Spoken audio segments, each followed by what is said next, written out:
கர்த்தராகிய இயேசு கிறிஸ்துவின் பரிசுத்த நாமத்திற்கு மகிமையுண்டாவதாக. மீண்டுமாக இந்த மூன்றாவது நாள் மாலை வேளையிலும் நாம் ஆண்டவருடைய சமூகத்தில் வந்து நாம் அவரை துதித்து பாடினோம். இப்பொழுது செய்திக்காக நாம் கடந்து செல்ல போகிறோம். உன்னத அழைப்பு இரண்டாவது பாகம், ஹை காலிங். அது ஒன்லி பிரைடு, மணவாட்டிக்கு மட்டும்தான் அந்த உன்னதமான அழைப்பு, மற்றவர்களுக்கு அல்ல. அழைக்கப்பட்டவர்கள் அநேகர், தெரிந்து கொள்ளப்பட்டவர்கள் சிலர். அதனால் மீண்டுமாக இந்த பகுதியை நாம் பார்க்க போகிறோம். அதற்கு ஆதாரமாக வாசிக்கக்கூடிய வேத வசனங்கள் கலாத்தியருக்கு எழுதும் நிருபம் 5ஆம் அதிகாரம் 24 முதல் 26 வசனங்களை நாம் வாசிக்க கேட்போம். கிறிஸ்துவனுடையவர்கள் தங்கள் மாம்சத்தையும் அதன் ஆசை இச்சைகளையும் சிலுவையில் அறைந்திருக்கிறார்கள். நாம் ஆவியினாலே பிழைத்திருந்தால் ஆவிக்கேற்றபடி நடக்கவும் கடவோம். வீண் புகழ்ச்சியை விரும்பாமலும் ஒருவரை ஒருவர் கோபம் ஊட்டாமலும் ஒருவர் மேல் ஒருவர் பொறாமை கொள்ளாமலும் இருக்க கடவோம். ஆமேன். வாசிக்கப்பட்ட வேத வசனங்களை கர்த்தர் தாமே ஆசீர்வதிப்பாராக. நாம் தலைகளை தாழ்த்தி ஜெபம் செய்வோம். அன்பும் கிருபை இரக்கம் நிறைந்த பரலோக பிதாவே, இந்த நாட்களிலே தேவ கிருபையினால ஸ்பிரிச்சுவல் ரிவைவல் மீட்டிங்ஸ், ஆவிக்குரிய எழுப்புதல் கூட்டங்கள் என்ற தலைப்பிலே 3 நாட்கள் நாங்கள் ஆண்டவருடைய சமூகத்தில் உம்மை துதித்து பாடி ஆராதித்து உம்முடைய வார்த்தையை கேட்கும்படி எங்களுக்கு கிருபை தந்தக்காக ஸ்தோத்திரம். அநேக தேவ பிள்ளைகள் 3 நாட்கள் உபவாசித்து தேவ சமூகத்தில் ஒரு எழுப்புதலை பெற்றுக்கொள்வதற்கு ஆயத்தமாக வந்திருக்கிறார்கள். ஆண்டவருடைய நாமம் மகிமைப்படும்படியாக இந்த 3வது நாள் கடைசியாக ராபோஜனத்தோடு நாங்கள் இந்த கூட்டத்தை முடிக்க இருக்கிறோம்.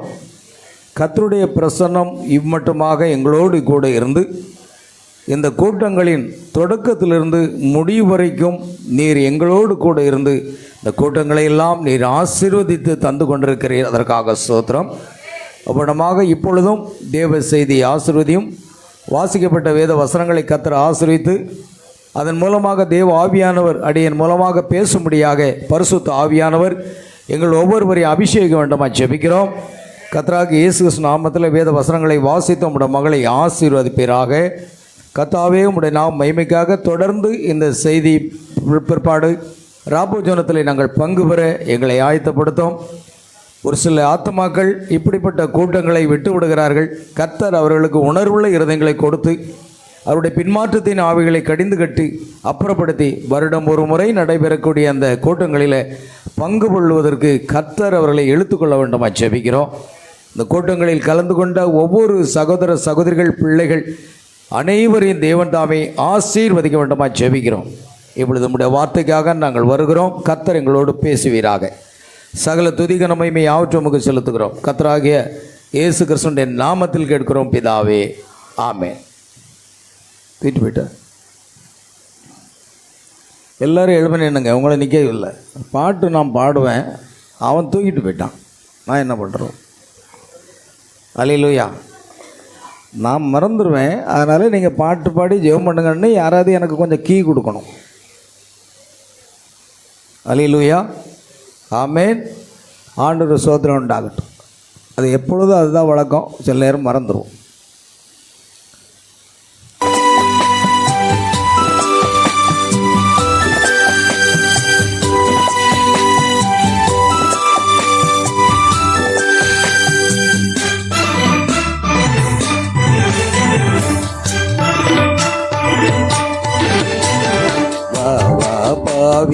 அழைக்கிறார் இயேசு வந்திளை பாரிடவே. வா வா பாவி, அழைக்கிறார் இயேசு வந்திளை பாரிடவே.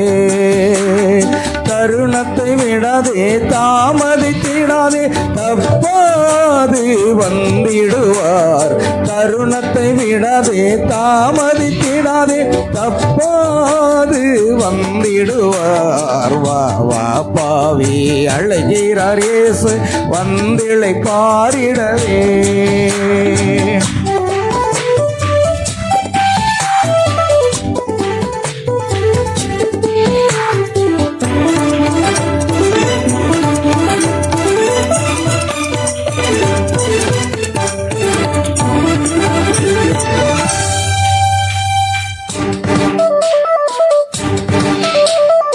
கேட்டோரை மீட்ட தற்போது வந்த தயவரன் இயேசுவை பார். கேட்டோரை மீட்ட தற்போது வந்த தயவரன் இயேசுவை பார். மனமே வெட்கத்தை கலந்து வேதத்தை கேட்பார், தேசத்தை மாற்றிடுவார். வெட்கத்தை களைந்து வேதத்தை கேட்பாய், தேசத்தை மாற்றிடுவார். வா வா பாவி அழைக்கிறார் இயேசு, வந்திழை பாரிடவே.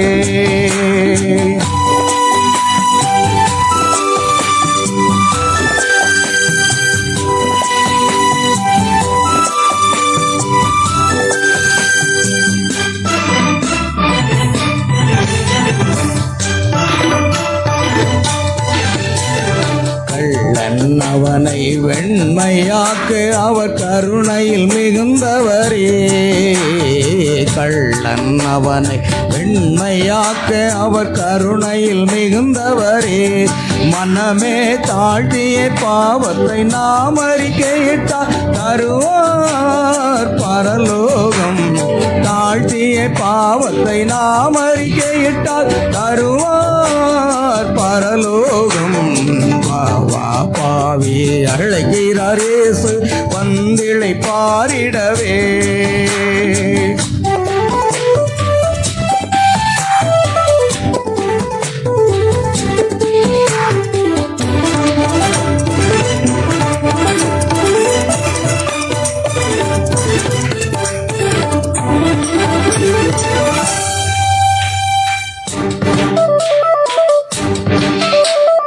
வல்லமை தேவன் மகத்துவராஜா, பாவிகள் அடைக்கலமே. வல்லமை தேவன் மகத்துவராஜா, பாவிகள் அடைக்கலமே. மனமே மாற்றத்தை அடைவாய், தோட்டத்தை பார்ப்பாய், சோத்திரம் செய்வாயே. மாற்றத்தை அடைவாய், தோட்டத்தை பார்ப்பாய், சோத்திரம் செய்வாயே. வா வா பாவி அழைக்கிறார் இயேசு, வந்திழை பாரிடவே. வா வா பாவி அழைக்கிறார் இயேசு, வந்திழை பாரிடவே. தருணத்தை விடாதே, தாமதித்திடாதே, தப்பாது வந்திடுவார். தருணத்தை விடாதே, தாமதித்திடாதே, தப்பாது வந்திடுவார். வா வா பாவி அழைக்கிறார் இயேசு, வந்திழை பாரிடவே. ஆமென். நாம் உட்காருவோம், உடைய வார்த்தை சொல்லுவோம். பிரியமானவர்களே, உன்னத அழைப்பு என்ற தலைப்பில் நாம் காலை செய்தியை கேட்டோம். மறுபடியுமாக இந்த மாலை வேளையிலே தொடர்ச்சியாக நாம் 6வது பகுதிக்காக கடந்து செல்ல போகிறோம். தேவனுக்கு மகிமையுண்டாகட்டும். மற்றவர்கள் பணம் நிறைய சம்பாதித்து சுகபோகத்தில் வாழ்ந்திருப்பார்கள், ஆனால் தேவனோ உன்னுடைய அன்றாட தேவையை பூர்த்தி செய்வார். ஆமென்.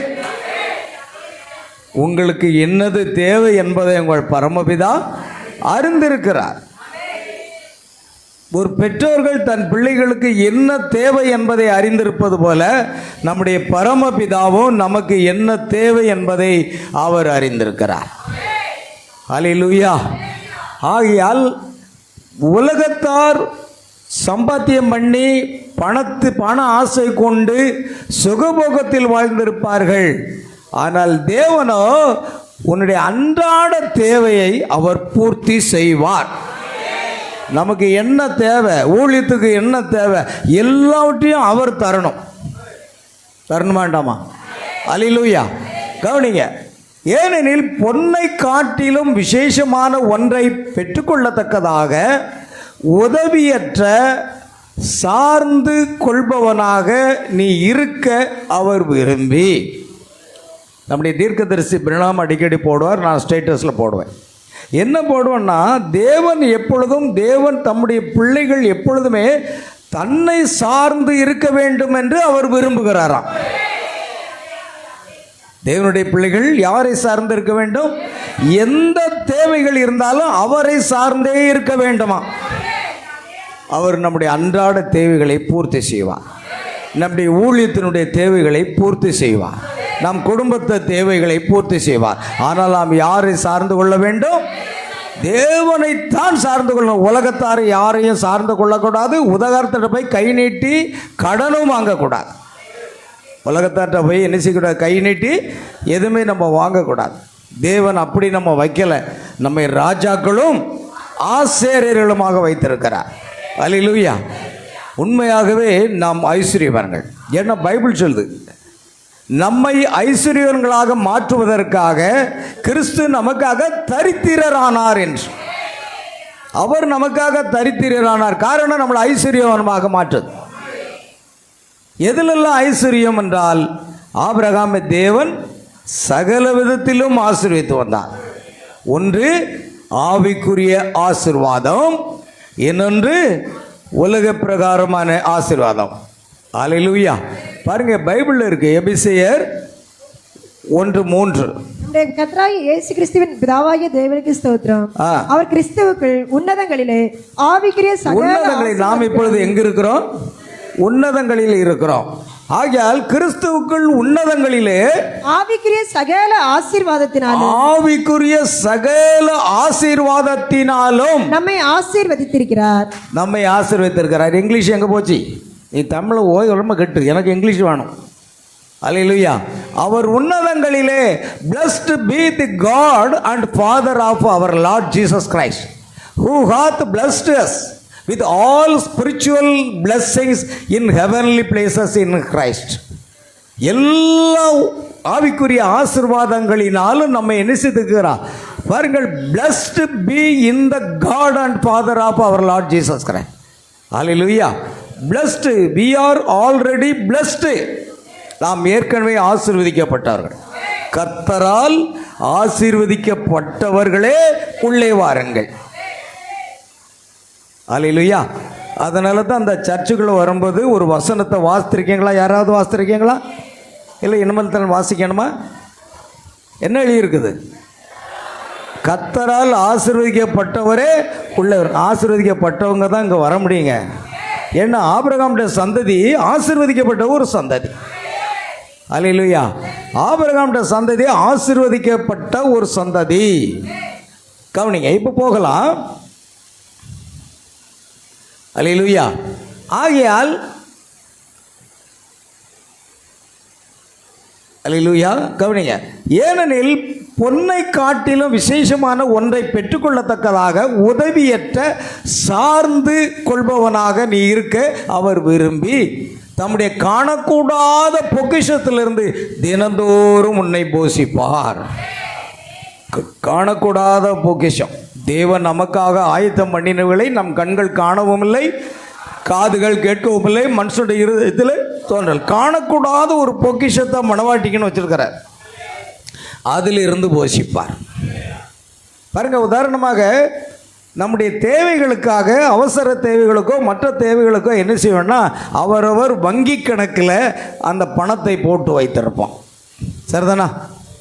எப்பொழுது தேவைப்படுகிறதோ அப்பொழுது ஏடிஎம் கார்டு மூலமாகவோ அல்லது யூபிஐ டிரான்ஸ்ஃபர் மூலமாகவோ அந்த பணத்தை நாம் பெற்றுக்கொள்கிறோம். ஆனால் நமக்கு எங்கே இருக்குது? வங்கியில் பணம் போட்டு வைத்திருக்கிறோம். அதே போல் தேவன் அவருடைய வங்கியில் பொக்கிஷங்களை அவர் பாதுகாப்பாக வைத்திருக்கிறார். எப்பொழுது நமக்கு தேவையோ அப்பொழுது அதை திறந்து கொடுப்பார். ஆமேன். உலகத்தார போல பணக்காரனா நம்ம இருக்க முடியாது. ஆமேன். நமக்கு இன்னது தேவை அதை அறிந்து அதை பூர்த்தி செய்கிறவராக இருக்கிறார். அல்லேலூயா. ஆமேன். ஆகையால் தினந்தோறும் உன்னை காணக்கூடாத பொக்கிஷத்தில் தினந்தோறும் என்ன செய்வாரா?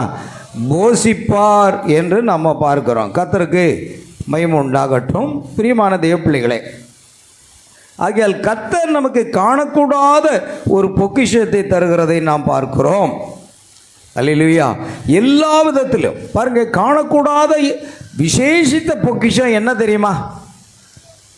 வெளிப்படுத்தின விசேஷம் 2ஆம் அதிகாரம் 17வது வசனம் வாசிப்போம். வெளிப்படுத்தல் 2:17. ஆ காதுள்ளவன் கேட்கக்கடவன். ஆ ஜெயங்கொள்ளுகிறவனுக்கு நான் மறைவான மன்னாவை புசிக்க கொடுத்து ஆ அவனுக்கு வெண்மையான குறிக்கல்லையும் அந்த கல்லின் மேல் எழுதப்பட்டதும் அதை பெறுகிறவனே என்று வேறொருவனும் அறியக்கூடாதும் ஆகிய புதிய நாமத்தையும் கொடுப்பேன் என்று எழுது. ஆமென். பாருங்க, அவர் என்ன கொடுக்கிறார் நமக்கு? வெண்மையான குறிக்கலையும் அந்த கல்லின் மேல் எழுதப்பட்டதும் ஆ அதை பெறுகிறவனே என்று வேறொருவனும். திரும்ப வாசிங்க.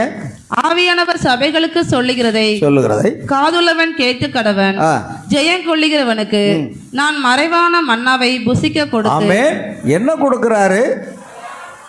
மறைவான ஒரு மன்னா. அல்லேலூயா. அந்த மறைவான மன்னா என்பதற்கு தி ஹிடன் மன்னா. மறைவான மன்னா அப்படின்னா என்ன அர்த்தம்? இதுவரைக்கும் யாருக்கும் கொடுக்காத அல்லது யாரும் அறிந்திராத ரகசியமான மன்னாவை தேவன் மணவாட்டிக்கு கொடுக்கிறார். பழைய ஏற்பாட்டின் காலத்தில் இஸ்ரவேல் ஜனங்களுக்கு வானத்திலிருந்து மன்னாவை புசிக்க கொடுத்தார். சரிதானா? எப்பொழுதும் நமக்கு செய்தி எங்கிருந்து வரணும்? வானத்திலிருந்து, பரலோகத்திலிருந்து வரணும். மரியாளுக்கு தேவதூதன் பரலோகத்திலிருந்து இறங்கி வந்து, நீ கர்ப்பவதியாகிய ஒரு குமாரனை பெறுவாள், அவருக்கு இயேசு என்று பெயரிடுவாங்க. வானத்திலிருந்து மன்னாவா இருக்கிறது. அதே போல இஸ்ரவேல் ஜனங்களுக்கு 40 ஆண்டுகளாக அவர்களை போஷிப்பதற்காக தேவன் வானத்திலிருந்து மன்னாவை கொடுத்தார். இன்றைக்கும் கர்த்தர் நமக்கு எதை கொடுக்கிறாரு? வானத்திலிருந்து, பரலோகத்திலிருந்து மன்னா கொடுக்கிறாரு. ஒரு ஸ்தாபன சபையிலிருந்து நமக்கு மன்னா கிடைக்காது. ஒரு வேதாகம கல்லூரியிலிருந்து நமக்கு மன்னா கிடைக்காது. ஒரு கல்வி பரிவு படைத்த அந்த கல்லூரியிலிருந்து நமக்கு என்ன கிடைக்காது? மன்னா கிடைக்காது. நமக்கு மன்னா பழைய ஏற்பாட்டில் வானத்திலிருந்து கொடுத்தால் இன்றைக்கும் நமக்கு வானத்திலிருந்து தான். அதுவும் ஹிடன் என்னது? மன்னா. மறைவான மன்னாவினால் உன்னை போஷிப்பேன். அவனுக்கு வெண்மையான குறிக்கல்லையும் அந்த கல்லின் மேல் எழுதப்பட்டதும் அதை பெறுகிறவனே என்று வேறொருவனும் அறியக்கூடாதும் ஆகிய. வெண்மையான குறிக்கல்லையும் அதன் மேல் அந்த கல்லின் மேல் எழுதப்பட்டதும் அதை பெறுகிறவனே என்று வேறொருவனும் அறியக்கூடாதும் ஆகிய புதிய நாமத்தையும் கொடுப்பேன். தீர்க்கதரிசி ஒரு காரியத்தை சொல்றார். ஜூனியர் சாக்சன் ஒரு சொப்பனத்தை கண்டாராம். பெரிய ஒரு கூர்நுனி கோபுரம் இருந்ததாம். அந்த கூர்நுனி கோபுரத்தின் உச்சியில் ஒரு வெண்மையான கல் காணப்பட்டது. அந்த வெண்மையான கல்லில் ஒன்றும் எழுதப்படலை. ஆனால் இந்த இடத்துல எழுதப்பட்டது, ஆனால் அங்கே எழுதப்படலை. ஆமென். இந்த எழுதப்படாத ரகசியம் எந்த போதகர்களால், வேத பண்டிதர்களால் விளக்கி கொடுக்கவே முடியலை. அவருடைய தரிசனம், ஜூனியர் சாக்சனுடைய தரிசனம், ஐயன் மீர் இதுவா சமயம் 1962ஆம் ஆண்டு பிரசங்கிக்கப்பட்ட அந்த செய்தியை வாசித்து பாருங்க. நான் எப்படி கரெக்டாக வருஷத்தையும் சொல்லியிருந்தேன், செய்தியும் சொல்கிறேன். காரணம்னா அவ்வளோ வாஞ்சை எனக்கு. இந்த செய்தியை அப்படி இரவு பகலாக படிப்பேன். ஆனால் உங்களுக்கு எந்த வாஞ்சியுமே இல்லை. செய்தி புஸ்தகத்தை வாசிக்கிறது இல்லை, செய்தியை கேட்கறது இல்லைன்னா நீங்கள் தேவன் மேலே வாஞ்சை இல்லை. ஆனால் பைபிள் சொல்லுது, என் ஆத்துமா ஜீவனுள்ள தேவன் மேலேயே தாகமாக இருக்கிற. தேவன் யார்? வார்த்தை தானே. அதிலே வார்த்தை இருந்தது, வார்த்தை தேவனிடத்தில் இருந்தது, வார்த்தை தான் தேவன். வார்த்தையின் மேலே வாஞ்சை இல்லை அப்படின்னா போச்சுங்க. நமக்கு எதன் மேலே வாஞ்சை இருக்கணும்? வார்த்தையின் மேலே ஒரு வாஞ்சை இருக்கணும். அதை அறியணும், சத்தியத்தை அறியணும். ஆமென். அந்த வாஞ்சை எல்லாரிடத்துலையும் இல்லை, ஏதோ ஒரு சிலர் இடத்துல மட்டும்தான் இருக்குது. அந்த புஸ்தகம் வாசிக்கிறது, செய்தியை வாசிக்கிறது, செய்தியை கேட்கிறது. ஆமென். அல்லேலூயா. கர்த்தருக்கு மகிமை. ஆகையால் தேவன் நம்மை மறைவான மன்னாவில் போஷிக்கிறது மட்டும் இல்லை, இங்கு வெண்மையான குறிக்கல்லில் எழுதப்பட்ட ஒரு காரியம். ஆனால் கடைசி கால தீர்க்கதரிசியுடைய செய்தியில் அந்த வெண்மையான குறிக்கல்ல அங்கே எழுதப்படாத ஒரு ரகசியம் இருந்தது. அந்த எழுதப்படாத ரகசியம் என்ன? தீர்க்கதரிசி என்ன சொல்லுகிறார் என்றால், கிழக்கிலிருந்து நான் மேற்கு நோக்கி கொண்டு செல்லப்பட்டேன். பின்பு மேற்கிலே ஒரு பெரிய வெடிச்சத்தம் உண்டாயிற்று. 7 தூதர்கள் வானத்திலிருந்து இறங்கி வந்தார்கள். அந்த 7 தூதர்களின் கூட்டத்திலே நான் உயர எடுத்துக்கொள்ளப்பட்டேன். பின்பு அதனுடைய ரகசியங்கள் அடங்கிய செய்தியை சபைக்கு போதிக்கும்படியாக அல்லது மணவாட்டிக்கு போதிக்கும்படியாக கர்த்தர் மீண்டும் சபையில் சென்று இந்த ரகசியத்தை பேசு. அப்போ கர்த்தர் தீர்க்கதரிசி சொல்லுகிறார், அந்த வெண்மையான குறிக்கல்ல ஒன்று எழுதப்படலை, ஆனால் அந்த ரகசியம் எனக்கு வெளிப்பட்டதுன்னு சொல்கிறார். எழுதப்படாத ரகசியம் என்ன பைபிளில்?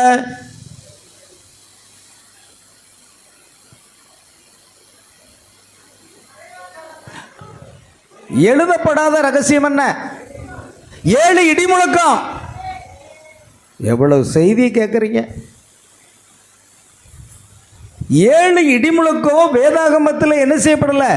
எழுதப்படலை. வெளிப்படுத்தல் 10ஆம் அதிகாரத்தை நீங்கள் வாசித்து பாருங்க. தங்கள் சத்தங்களை முழங்கின போது நான் எழுத வேண்டும் என்றிருந்தேன். அப்பொழுது 7 இடிமுழக்கங்கள் சொன்னவைகளை நீ எழுதாமல் முத்திரை போடு. அப்போ வேதத்தில் எழுதப்படாத ரகசியம் அது 7 இடிமுழக்கம். இது பைபிளில் எழுதப்படலை. சொல்லப்போனா இது யோவானுக்கும் வெளிப்படுத்தப்படலை. அவன் அடையாளங்களை மட்டும்தான். அல்லேலூயா. ஆனால் கடைசி நாட்களில் 7ஆம் தூதனுடைய சத்தத்தின் நாட்களில் அவன் எக்காலம் ஓதப்போகிற போது தேவ ரகசியம் நிறைவேறும். அல்லேலூயா. அந்த தேவ ரகசியம், எழுதப்படாத ரகசியத்தை விவரித்து சொல்லும்படியான ஒரு கிருபையை நம்முடைய தீர்க்கதரிசிக்கு கொடுத்தார். இது யாருக்கு கிடையாது? உலகத்தாருக்கு கிடையாது, ஸ்தாபனத்தாருக்கு கிடையாது, மணவாட்டிக்கு மட்டும்தான். The 7 thunders, 7 இடிமுழக்கம் மணவாட்டிக்கு மட்டும்தான் புரியும், வேற யாருக்கும் புரியாது. கவனிங்க. ஆகையால் அடுத்து அந்த பொக்கிஷம் என்பது ஆவிக்குரிய ரீதியாக. அடுத்து மற்றவர்கள் புகழ் ஏணியில் ஏற தேவன் அனுமதிப்பார். இன்னைக்கு நிறைய ஊழியக்காரங்களை பார்த்தீங்கன்னா 2 இல்லை 3 வருஷத்துக்குள்ளே ரொம்ப பெரிய புகழ்ச்சியில் போயிடுவாங்க. ஒரு நாள் பாட்டு பாடி டான்ஸ் ஆடிட்டா அவங்க புகழ் உச்சிக்கு போயிடும். வேறு ஒன்றும் இல்லை. ஏன்னா இன்றைக்கி ஜனங்கள் அதுக்கு பின்னால் தான் இருக்கிறாங்க. பாடல் தேவைதான், ஆனால் பாடல் மட்டும் ஊழியம் இல்லை பிரியமானவர்களே, வார்த்தை முக்கியம். பாடல் மூலமாகவும் தேவன் மகிமைப்படுகிறார். நம்முடைய தீர்க்கதரிசி சொல்லுகிறார், இசையின் மூலமாக சுகமளித்தல் உண்டாகிறதுங்கிறார். இசையின் மூலமாக சுகமளித்தல் உண்டாகிறது. தீர்க்கதரிசி பிரணாமுடைய சபையில் ஒரு சகோதரி பியானோ வாசித்து கொண்டிருக்கிறாள். நம்முடைய சபையில் பியானோ தூங்கி கொண்டிருக்கிறது. அதை யாராவது தட்டி எழுப்ப போறீங்களா? ஒரு சத்தமும் வரல, அமைதியாக இருக்கு. இதை தட்டி எழுப்பணும்.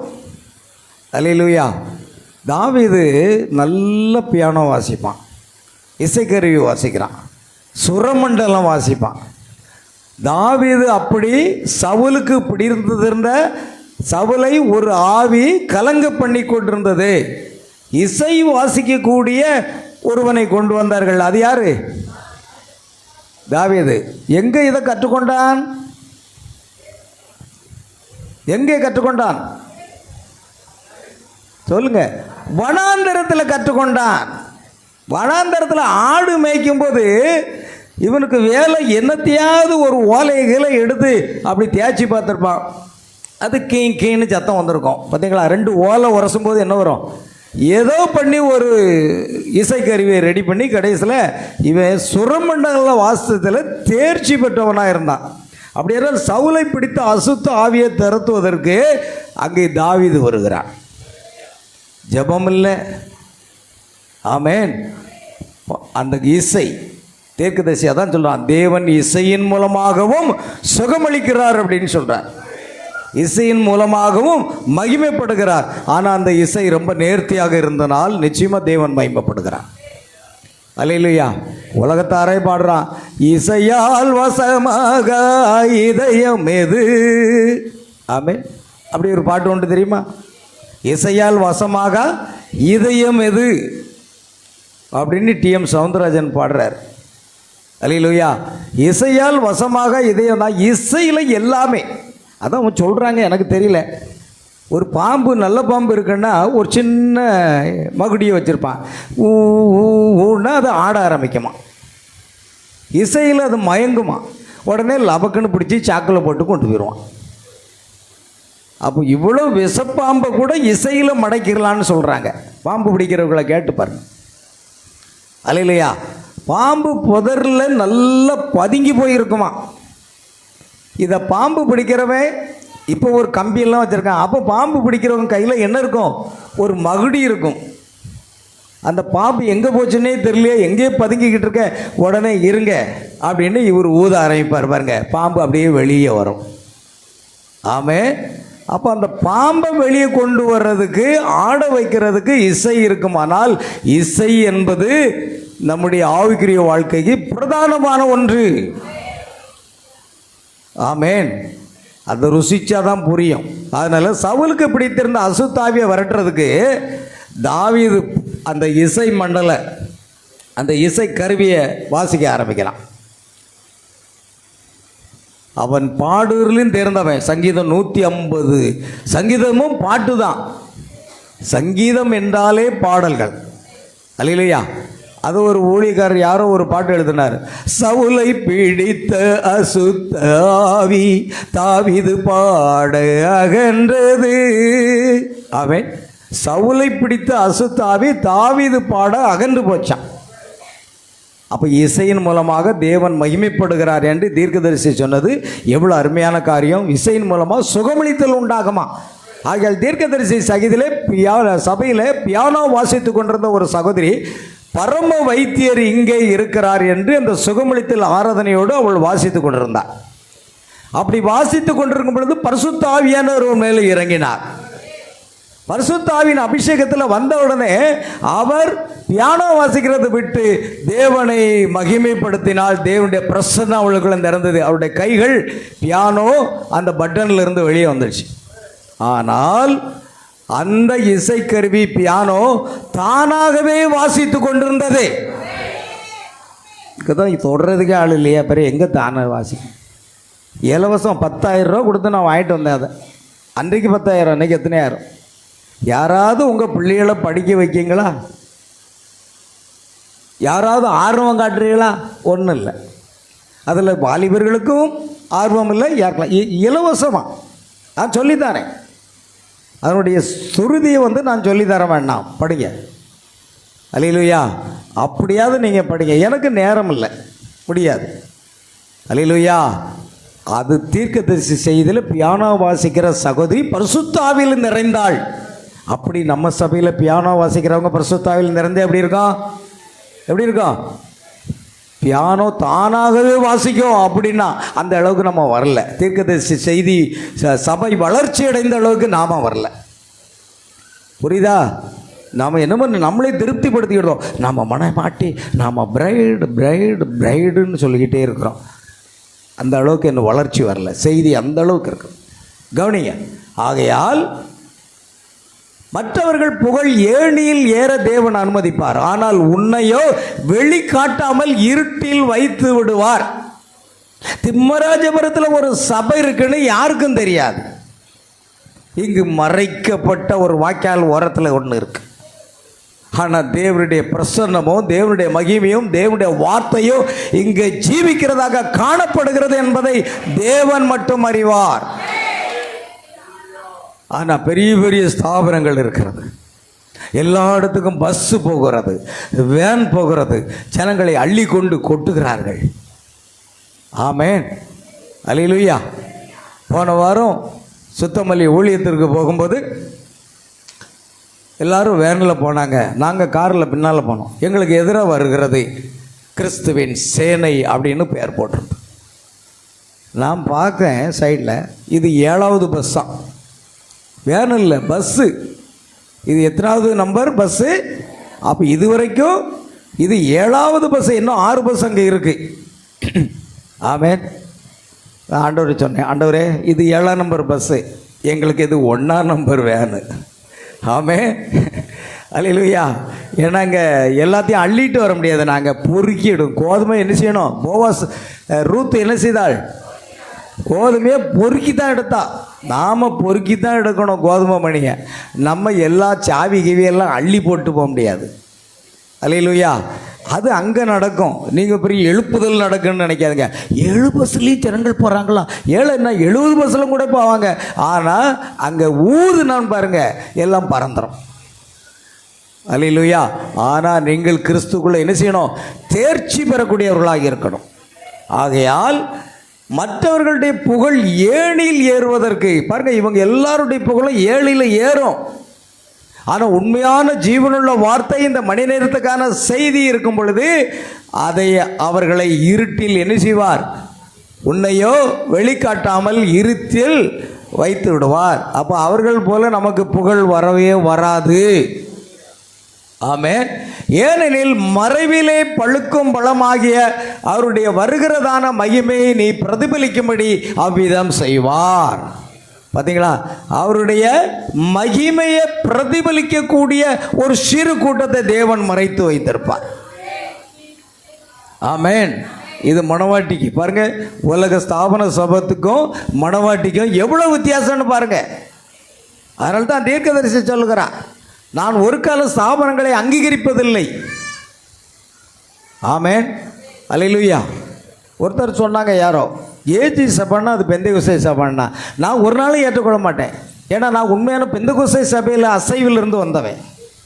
ஏஜி சபை ஒரு காலம் என்ன சபை கிடையாது, பெந்தேகோஸ்தே சபையே கிடையாதுங்க. அது என்ன பண்ணால் அட்வான்ஸு சிஎஸ்ஐயில் கொஞ்சம் அட்வான்ஸாக இருக்கிறது தான் ஏஜி சபை. பட் அது பெந்தேகோஸ்தேக்கும் சேராது, சிஎஸ்ஐக்கும் சேராது. ரெண்டுக்கு இடையில இருக்கிறது தான் ஏஜி சபைன்னு சொல்லுவாங்க. ஆமென். தீர்க்கதரிசி சொல்கிறார், அசெம்பிளி ஆஃப் காட் சபையோரே, நீங்கள் சத்தியத்துக்காக வெளியே வந்தீங்க, ஆனால் நாய் தான் கக்குனதை திங்கிறது போல நீ மறுபடியும் போயிட்டீங்க அப்படிங்கிறார். சொல்லியே சொல்கிறார், அசெம்பிளி ஆஃப் காட் சொல்லியே அவர் அதை சொல்கிறார். ஏன்னா அது பெந்தேகோஸ்தேல சேர்க்க முடியாதுங்க. நான் ஒரு நாளும் ஏஜி சபையை பெந்தேகோஸ்தே சபையில் சேர்க்க மாட்டேன். ஏன்னா அது அப்படித்தான். இது சிஎஸ்சியும் இல்லை, பெந்தேகோஸ்தேயும் இல்லை, ரெண்டுக்கு இடைப்பட்டது. பெந்தேகோஸ்தேன்னா அது இந்தியன் பெந்தேகோஸ்தே, மாரநாதா, கிருபாசனம், இப்படிப்பட்ட சபைகள் தான் பெந்தேகோஸ்தே அசைவு, சிபிஎம். ஆமென். இப்படிப்பட்ட சபைகள் எல்லாம் பெந்தேகோஸ்தே சபைன்னு சொல்லலாம். ஏஜி சபையை பெந்தேகோஸ்தே சபைன்னு நினைச்ச முடியாது, சொல்லவே முடியாது. புரியுதா? அல்லேலூயா. கர்த்தருக்கு மகிமை உண்டாகட்டும். அடுத்து கவனிங்க, தேவனுடைய மகிமையை நீ பிரதிபலிக்கும்படி அவ்விதம் செய். அங்கே தேவனுடைய மகிமை இருக்காதுங்க. அல்லேலூயா. ஆனால் மணவாட்டிக்கு மத்தியில் தேவனுடைய மகிமை என்ன செய்யுங்க, நீங்கள் பிரதிபலிக்கக்கூடியவர்களாக இருப்பீங்க. அடுத்ததாக பார்ப்போம், மற்றவர்களை மகத்தானவர்களாக இருக்க தேவன் அனுமதிப்பார். பாருங்க, மற்றவர்கள் புகழின் உச்சிக்கு கொண்டு செல்வார் மட்டும் இல்லை, மற்றவர்கள் மகத்தானவர்களாக, உலகத்தின் பார்வைக்கு மகத்தானவர்களாக தெரியும். ஆமென். இருக்க தேவன் அனுமதிப்பார். ஆனால் உன்னையோ மிகவும் சிறுமைப்படுத்துவார். இதுதான் மணவாட்டி. உன்னையோ என்ன செய்வார்? மிகவும் சிறுமைப்படுத்துவார்.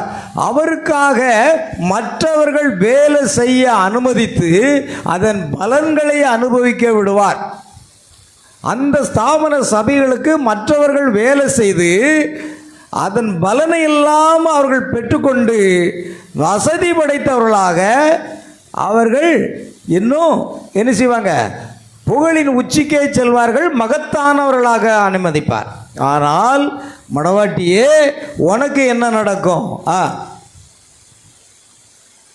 உன்னை கடினமாக உழைக்க விடுவார். பார்த்தீங்களா? உன்னை என்ன செய்வார்? மணவாட்டியை கடினமாக உழைக்க வைப்பார். 34 வருஷம் ஊழியம். ஒரு ஏஜி சபை இங்கே இருந்தால் என்ன இருக்கும்? சொல்லுங்க, வாயத்திறந்து சொல்லுங்கங்க. போச்சுடா. எங்க உங்களுக்கு சத்தியம் தெரியுமா தெரியாதா? இந்த இடத்துல ஒரு ஏஜி சபை 34 வருஷமாக இருந்தால் எப்படி இருக்கும்?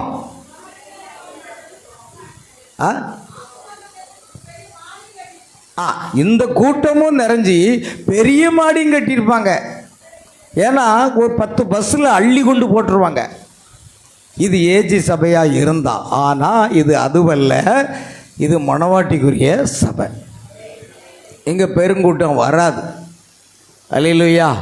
நீங்கள் யாராவது அங்கே எவ்வளோ கூட்டம் போகிறாங்க, அங்கே எவ்வளோ கூட்டம் போகிறாங்கன்னு சொன்னீங்க, உங்களுக்கு சத்தியமே தெரியலன்னு அர்த்தம். அங்கே அவ்வளோ கூட்டம் போகிறாங்கன்னு யாராவது வாயை பிளந்தீங்கன்னா என்னதில்லை, உங்களுக்கு சத்தியமே தெரியல. அப்படி இருக்க வாய்ப்பே கிடையாது. ஆகையால் நீ எவ்வளவு செய்து கொண்டிருக்கிறாய், உன்னை கடினமாக உழைக்க விடுவார், ஆனால் நீ எவ்வளவு செய்து கொண்டிருக்கிறாய் என்பதை அறியாமல் இருப்பாய். நீ எவ்வளவாக செய்கிறார் என்பதை நீ கூட அறியாமல் கடினமாக உழைப்பான், ஆனால் நீ செய்த வேலைக்கு மற்றவர்கள் பலனை அனுபவிப்பார்கள். நீ செய்த வேலைக்கு மற்றவர்கள் என்ன செய்வாங்க? அப்படித்தானே நாம் செய்கிற ஊழியத்தில் எத்தனை பிசாசு பிடிச்சவங்க வந்தாங்க, எத்தனை வியாதி பிடிச்சவங்க வந்தாங்க, எத்தனை நடக்க முடியாதவங்க வந்தாங்க. ஆமென். எல்லாரையும் சுகமாக்கினாரே, யாரும் சுகமாக்கலை கர்த்தர். ஆமென். நீ சொல்லணும், ஒரு வியாதி சுகமாக்கணும்னா யார் சொல்ல கேட்கணும்? எங்க சொல்லுங்கங்க. ஒரு வியாதி சுகமாகணும், ஒரு மருத்துவமனையில் அட்மிட், யார் சொல்ல கேட்கணும்? டாக்டர் சொல்ல கேட்கணும். டாக்டர் சொல்வார், இது சாப்பாட்டுக்கு முன்னால், இது சாப்பாட்டுக்கு பின்னால் சொல்வாரா? கரெக்டாக சாப்பிடுவாங்க. ஏன் நம்மால் வார்த்தைக்கு மட்டும் கீழ்ப்படிய மாட்டாங்க. மாத்திரை முன்ன சாப்பிடுந்தா முன்ன சாப்பிடுவான், பின்னால் சாப்பிடுவான். இரவு படுக்கும்போது போட்டுக்கிடுங்க அப்படின்னா அதையும் கரெக்டாக பண்ணுவான். ஆனால் வார்த்தையை மட்டும் கோட்டை விட்டுருவான். அல்லேலூயா. அப்போ அந்த டாக்டர் சொல்கிறத கேட்டால் தான் வியாதி சுகமாகணும்னா, ஆமென், நாம் தேவன் சொன்னதை மட்டும் நம்ம செய்கிறதில்லை. அல்லேலூயா. நீ செய்த வேலைக்கு மற்றவர்கள் அதுக்கு பலனை அனுபவிப்பார்கள், ஆனால் உனக்கு கிடைக்கும் வெகுமதியோ அவர் வரும்போது 10 மடங்கு அதிகமாக இருக்கும். ஆமென். அவர் வரும்போது தான் அந்த மகிமையை நம்ம பெற்றுக்கொள்ள முடியும். உனக்கு கொடுக்கக்கூடிய வெகுமதி இருக்கிறதே, அது அவர்களை விட 10 மடங்கு அதிகமாக இருக்கும். ஆனால் தேவன் உன்னை புகழின் உச்சிக்கோ அல்லது பணத்திலேயோ எதிலையுமே கொண்டு வராமல் இருளில் மறைத்து கொண்டு போய் கொண்டே இருப்பார். ஆனால் தேவன் மாத்திரம் நீ எவ்வளோ உத்தமமாக சத்தியத்தை பிரசங்கிக்கிறார், எவ்வளோ உத்தமமாக இருக்கிறார் என்பதை மாத்திரம் அவர் கவனத்தில் வைப்பார். அல்லேலூயா. பாருங்கள், ஆகையால் அவர் வரும் பொழுது அந்த வெகுமதி 10 மடங்கு அதிகமாக இருக்கும். பரிசுத்த ஆவியானவர் உண்மையில் ஒரு கண்டிப்பான கவனத்தை வைத்து, பார்த்தீங்களா, மற்றவங்கள விட்டுருவார். பரிசுத்த ஆவியானவரோட யாரையுமே கவனம் வைக்க மாட்டார். யார் மேலே கவனம் வைப்பார் என்றால் தம்முடைய மணவாட்டியின் மேலே அவர் கவனம் வைப்பார். பரிசுத்த ஆவியானவர் ஒரு கண்டிப்பான ஒரு கவனத்தை வைக்கிறார். ஆமென். அல்லேலூயா. கர்த்தருக்கு ஸ்தோத்திரம். தம்முடைய வைராக்கியமான அன்பினால் நீ பேசும் சிறிய வார்த்தைகளுக்கும் உணர்வுகளுக்கும் அல்லது உன் நேரத்தை வீணடிப்பது, நல்ல கவனிங்க, மணவாட்டி ஏற்ற வீட்டில் போய் பேசிகிட்டு இருக்கிறதும், பக்கத்து வீட்டில் போட்டு பேசிகிட்டு இருக்கிறதும், உலக கரையை பேசுகிறதும், அரசியல் பேசுகிறதும் கூடவே கூடாது. விசுவாசி கவனிச்சிடுங்க. உங்களுக்கு வேதம் வாசிக்க நேரம் இல்லை, ஜெபிக்கிறதுக்கு நேரம் இல்லை, கதை பேசுகிறதுக்கு மட்டும் நல்ல நேரம் இருக்கும். தேவன் அதை ஒருபோதும் என்ன செய்ய மாட்டார்? ஏற்றுக்கொள்ளவே மாட்டார். உனக்கும் உலகத்தானுக்கும் வித்தியாசம் இருக்குது. ஆகையால் நீ பேசும் சிறிய வார்த்தைகளுக்கும் உணர்வுகளுக்கும் அல்லது உன் நேரத்தை வீணடிப்பது, மற்ற கிறிஸ்தவர்கள் அதை குறித்து கவலை இல்லாமல் இருப்பார்கள். ஆமென். அதை குறித்து வீணடிப்பது போன்ற காரியங்களை அவர் உன்னில் பார்க்கும்போது உன்னை கடிந்து கொள்ளுவார். விளையாடுறீங்களா? அவர் பரிசுத்த ஆவியார் உண்மையில் என்ன வைக்கிறாரு? கவனம் வச்சுக்கிட்டே இருக்காரு. நீ பைபிள் வாசிக்கிற நேரத்தில் பைபிள் வாசிக்கல, ஜெபம் பண்ணுற நேரத்தில் ஜெபம் பண்ணுறல, எங்கேயாவது எதிர் வீட்டில் பக்கத்து வீட்டில் போய் உட்காந்து பேசிக்கிட்டு இருக்கான்னு வருங்க கதமோ, கர்த்தர் உன்னை கடிந்து கொள்வார். கவனிச்சுக்கிட்டே இருப்பார். ஒரு நாளைக்கு 24 மணி நேரத்தை நீ என்ன செய்கிறாய் அதில் கவனம் வைக்கிறார். இந்த 24 மணி நேரத்தையும் அது எப்படி பயன்படுத்துகிறாய் என்று தேவன் உண்மையில் என்ன செய்வார்? கவனமாக இருப்பார். அல்லேலூயா. உங்கள் இஷ்டப்படி நம்ம இஷ்டப்படி வாழவே முடியாது.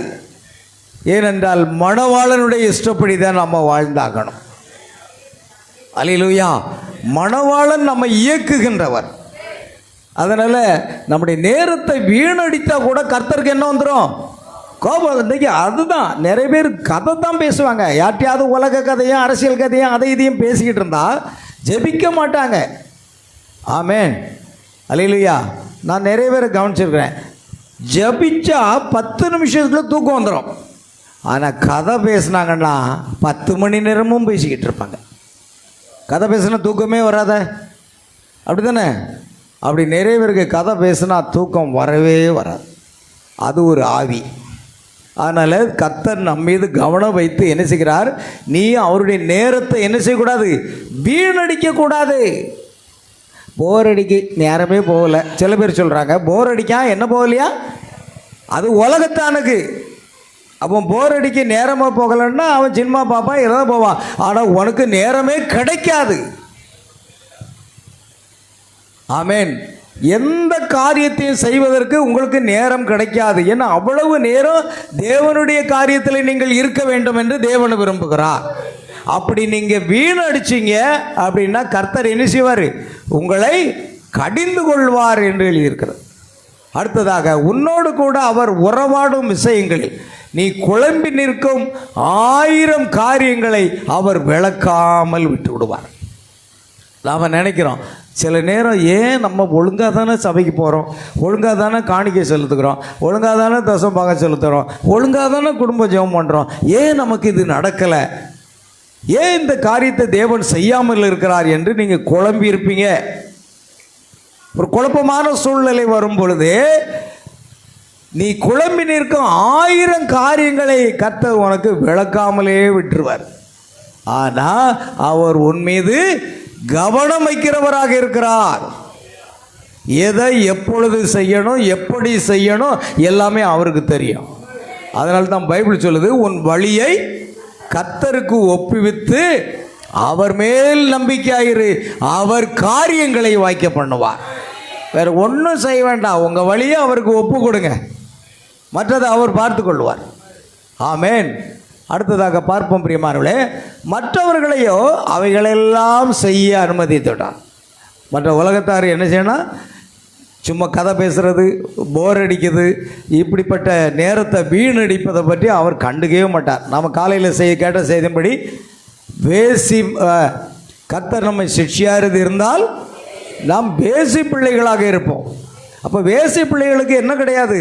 சிக்ஷையே கிடையாது. இந்த உலகத்தில் பிசாசின் பிள்ளைகளும் இருக்காங்க, தேவனுடைய பிள்ளைகளும் இருக்காங்க. ஆனால் தேவனுடைய பிள்ளைகளுக்கு சிக்ஷைகள் உண்டு, பிசாசின் பிள்ளைகளுக்கு என்ன கிடையாது? சிக்ஷை கிடையாது.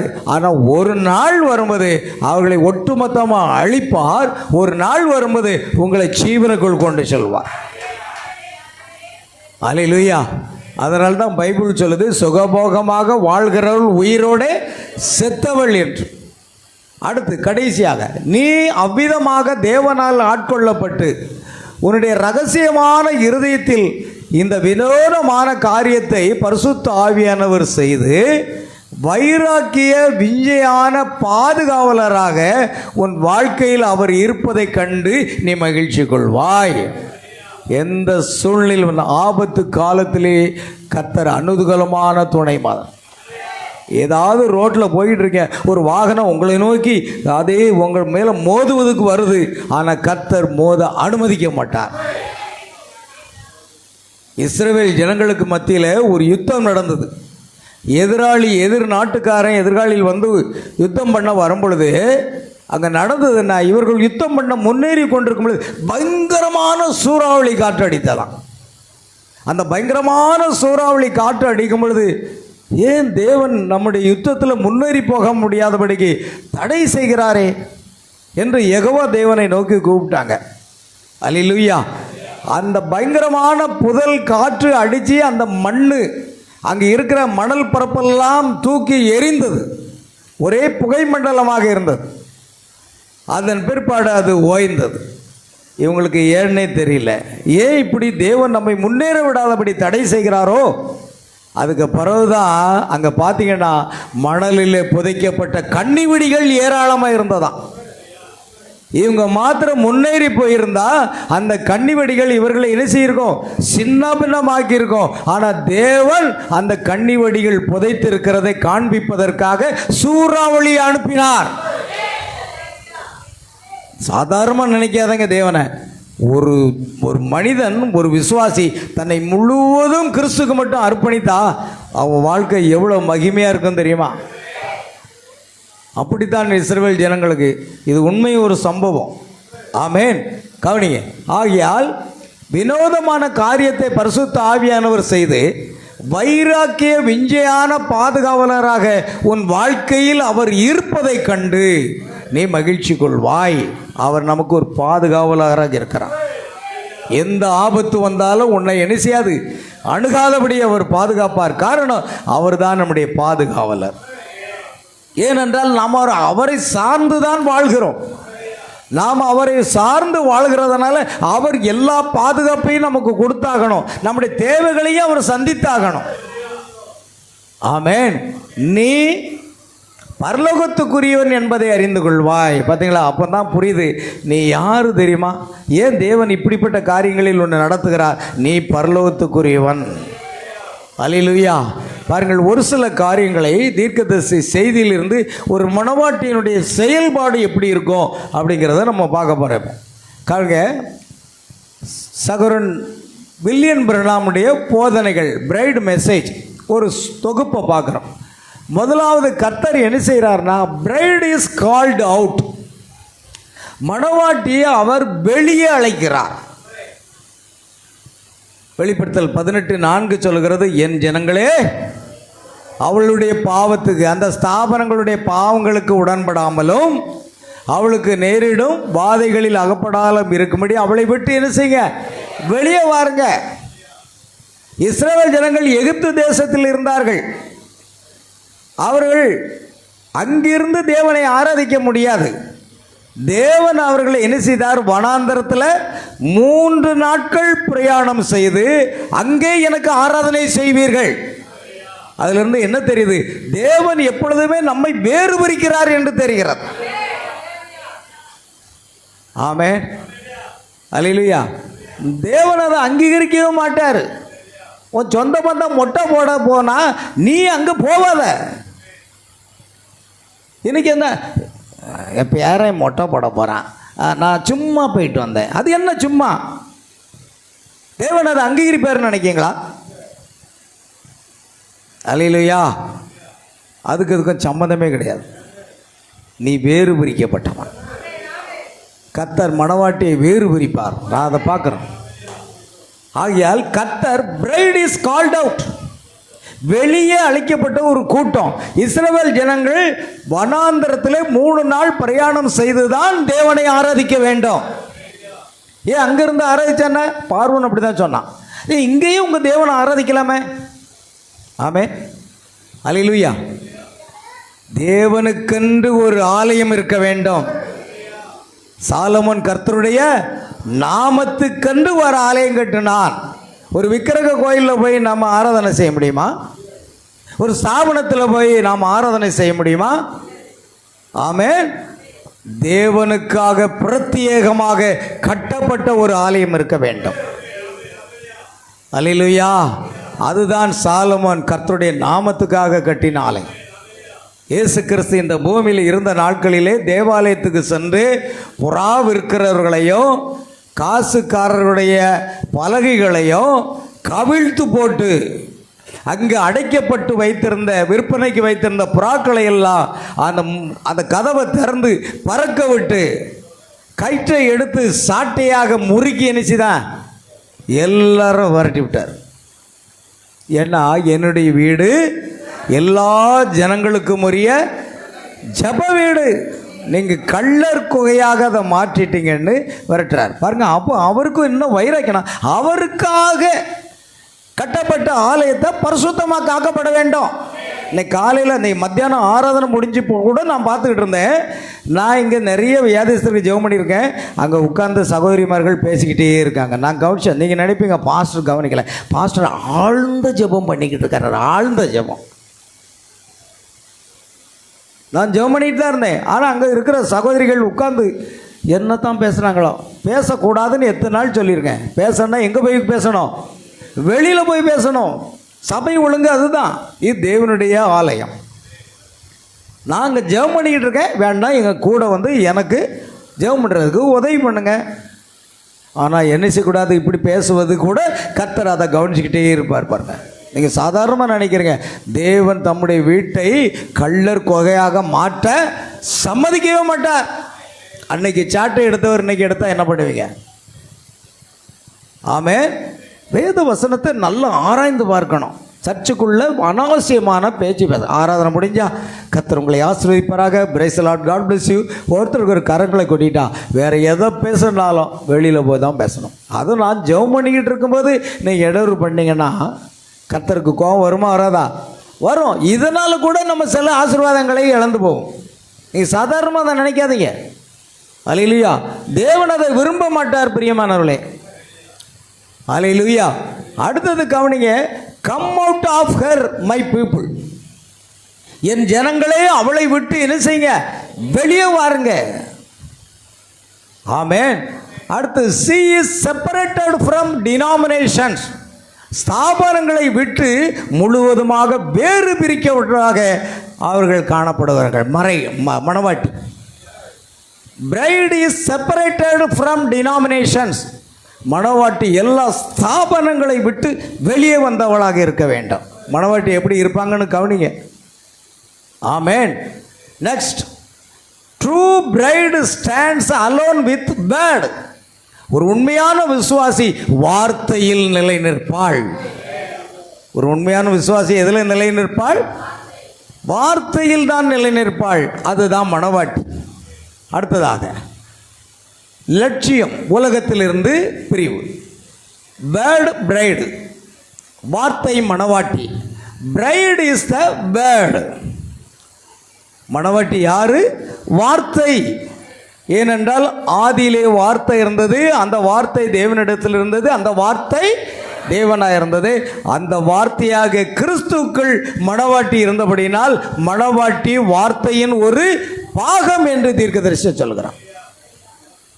ஆமென். மணவாட்டி யாருங்க? வார்த்தையினுடைய பாகம்.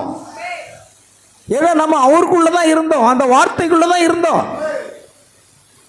அதனால பிரைட் இஸ் த வேர்ட். மணவாட்டி வார்த்தையாக இருக்கிறாள் என்று சொல்லுகிறார். ஹல்லேலூயா. she believes every word. மணவாட்டி எல்லா வார்த்தைகளையும் விசுவாசிப்பாள். ஒன்றை விசுவாசித்து ஒன்றை விடுறதில்லை. நமக்கு சாதகமான வசனங்களை கீழ்ப்படிந்து விட்டு சாதகம் இல்லாத வசனங்களை நீங்கள் தள்ளுவீர்களா? மணவாட்டி அப்படி செய்ய முடியாது. மணவாட்டி she believes every word.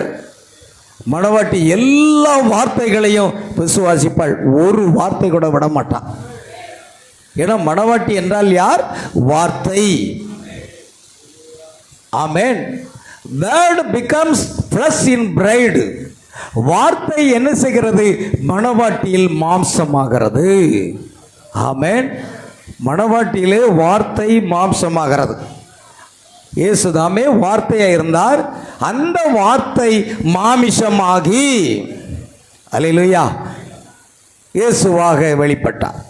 அதுதான் முக்கியம். ஆகையால் she rejects human doctrines.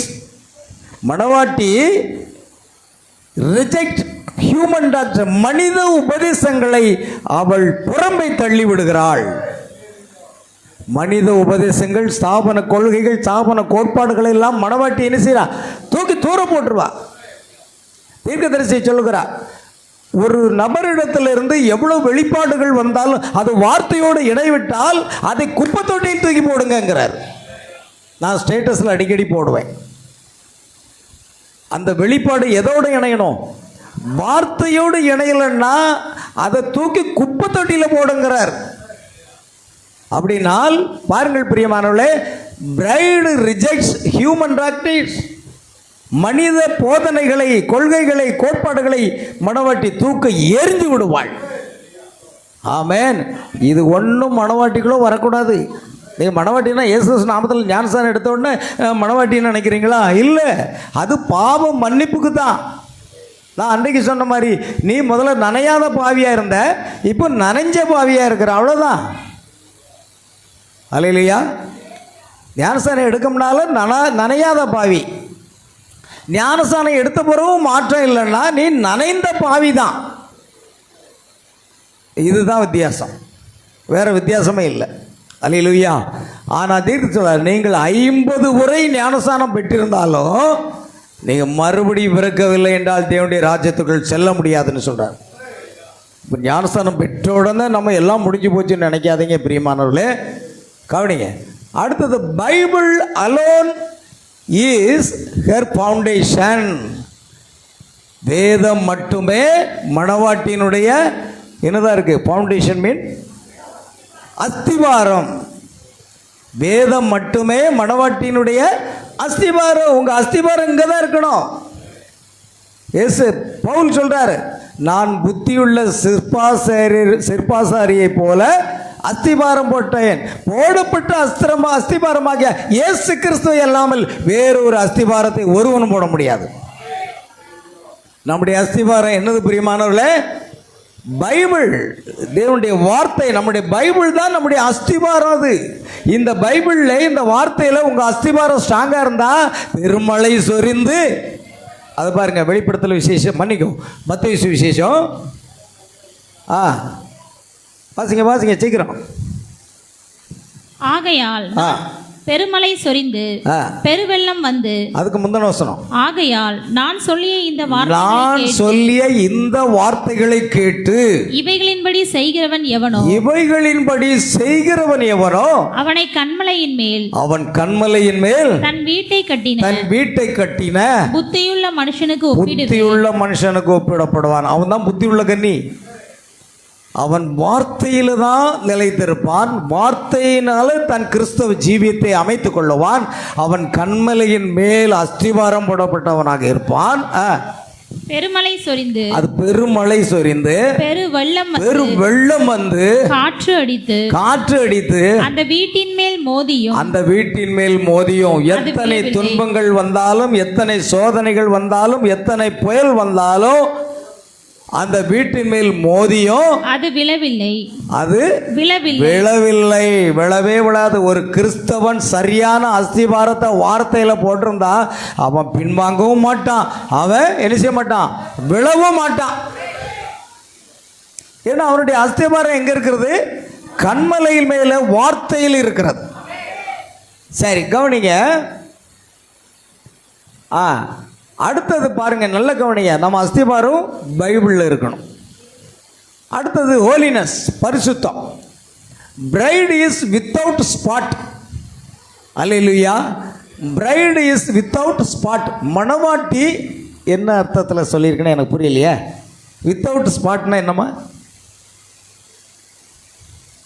என்ன சொல்றது? பெருமையா? கரைபடாதவளாக இருப்பார். நிச்சயம். பரிசுத்தம் என்ற தலைப்பில் பிரைட் இஸ் வித்தவுட் ஸ்பாட் அப்படின்னா ஒரு கரைபடாதவளாக. ஏன்னா அது எபேசியர் 5:27, கரை திரை பிழையற்றதுமான மகிமுள்ள சபை. Next, she is pure and holy. இதை தமிழில் மொழிபெயர்க்கிறது எனக்கு டைம் இல்லை, அதனால தான் சாயங்காலம் வந்து மலமல்ல எடுத்தேன். She is pure and holy. மணவாட்டி ஒரு பரிபூரணமான பரிசுத்தமுடையவளாக இருப்பாள். ஆமென். sin cannot rule over bride. அதாவது பாவம் மணவாட்டி என்ன செய்யாது, மேற்கொள்ளாது. ஆமென். தேவனால் பிறந்த எவனும் பாவம் செய்யான்.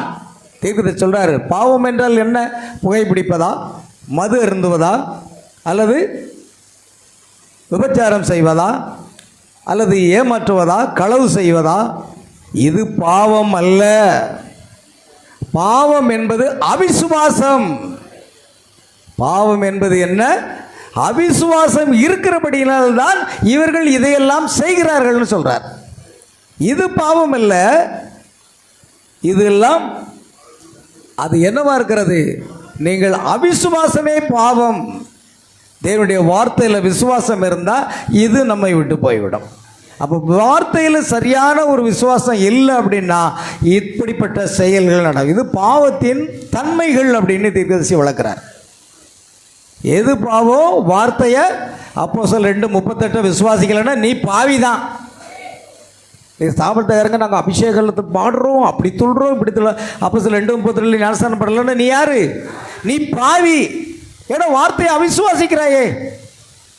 ஆமென். அல்லேலூயா. பாருங்கள் பிரியமானவர்களே, மல்கியா 5:6 நீ விசுவாசிக்கலைன்னா நீ யாரு? பாவி. ஏன்னா அவிசுவாசம் வார்த்தையின் மேலே இருக்கிறது. வெளிப்படுத்தல் 10:1 படி பலமுள்ள தூதனாய் கிறிஸ்து இறங்கி வந்திருக்கிறார் என்று நீ விசுவாசிக்கலைன்னா நீ ஒரு பாவி. சரிதானா நான் சொல்றது இல்லையா? ஏன்னா அவிசுவாசம் தான் என்னதுங்க?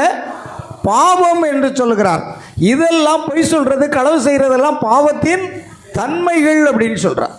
நீ ஒரு அவிசுவாசியாக இருக்கிறபடினால் இதை செய்கிறார். ஆனால் நீ வார்த்தையின் மேலே விசுவாசம் வைக்கும் பொழுது இது உன்னை விட்டு போய்விடும். கவனிங்க. ஆகையால் she's pure and holy, sin cannot rule over bride. மணவாட்டியை பாவம் என்ன செய்யாது? மேற்கொள்ள முடியாது. அல்லேலூயா. அடுத்தது she reflects Christ நேச்சர். அவள் என்ன செய்கிறார்? கிறிஸ்துவை பிரதிபலிக்கக்கூடியவர்களாக இருக்கிறார்கள். நம்முடைய வாழ்க்கையை பார்க்கும் பொழுது பாருங்கள், இயேசுவை பார்க்கும் பொழுது யாரை பார்க்கலாம்? பிதாவை பார்க்கலாம். நான் சிம்பிளாக வளர்க்குறேன். 1ஆம் பிள்ளைகள் தான் பாடம் எடுக்கேன். நீ என்னமோ நாங்கள் பெரிய டிகிரியல்களை நான் எடுக்கலைங்க. 1ஆம் பிள்ளை தாங்க. ஆமே. என்ன சொன்ன? புரியலை. இயேசு சொல்றாரு, என்னை கண்டவன் பிதாவை கண்டான். அதை தான் சொன்னார். அதே தான் நம்மை காண்கிறவர்கள். ஒரு பாடலை பாடுவோம் தெரியுமா? என்னை காண்போர் உம்மை காண. பாடுவோம் பாடம்தான். பாட்டு தான் நல்லா பாடுவோமே நம்ம. என்னை காண்போர் யாரை பார்க்கணும்? உம்மை காணணும் அப்படின்னு பாட்டு ஒன்று உண்டு. அது என்ன பாட்டு எனக்கு சரி இல்லை. நல்ல ஒரு பாட்டு ஞாபகம் இல்லையா இருக்கும்? என்னை காண்போர் உம்மை காண அப்படின்ட்டு ஒரு பாட்டு. சரி, கவனிங்க. she reflects Christ. அப்போ கிறிஸ்துவை உண்மையாகவே பிரதிபலிக்கக்கூடியவர்களாக மணவாட்டி இருக்கிறாள். அடுத்தது sanctified life is essential. பரிசுத்தமான வாழ்க்கை மணவாட்டி இடத்திலே காணப்படுகிறது. அடுத்தது ரெவலேஷன். மணவாட்டியின் அடுத்தது என்ன இருக்குங்க? வெளிப்பாடு இருக்கிறது. Only bride gets revelation. ஏன்னா சபை எதன் மேலே கட்டப்பட்டிருக்கிறது? வெளிப்பாட்டின் மேலே கட்டப்பட்டிருக்கிறது. அதே போல மணவாட்டியோ எதை மட்டும்தான் விசுவாசிப்பா? வெளிப்பாடு மட்டும்தான் விசுவாசிக்கிறவள். ஏன்னா சபை வெளிப்பாட்டின் மேலே கட்டப்பட்டதுனால மணவாட்டி வெளிப்பாட்டை விசுவாசிக்கக்கூடியவர்களாக இருப்பார்கள். அல்லேலூயா. Revelation comes by Holy Spirit. ஆமென். வெளிப்பாடு பரிசுத்த ஆவியினால் வருகிறது.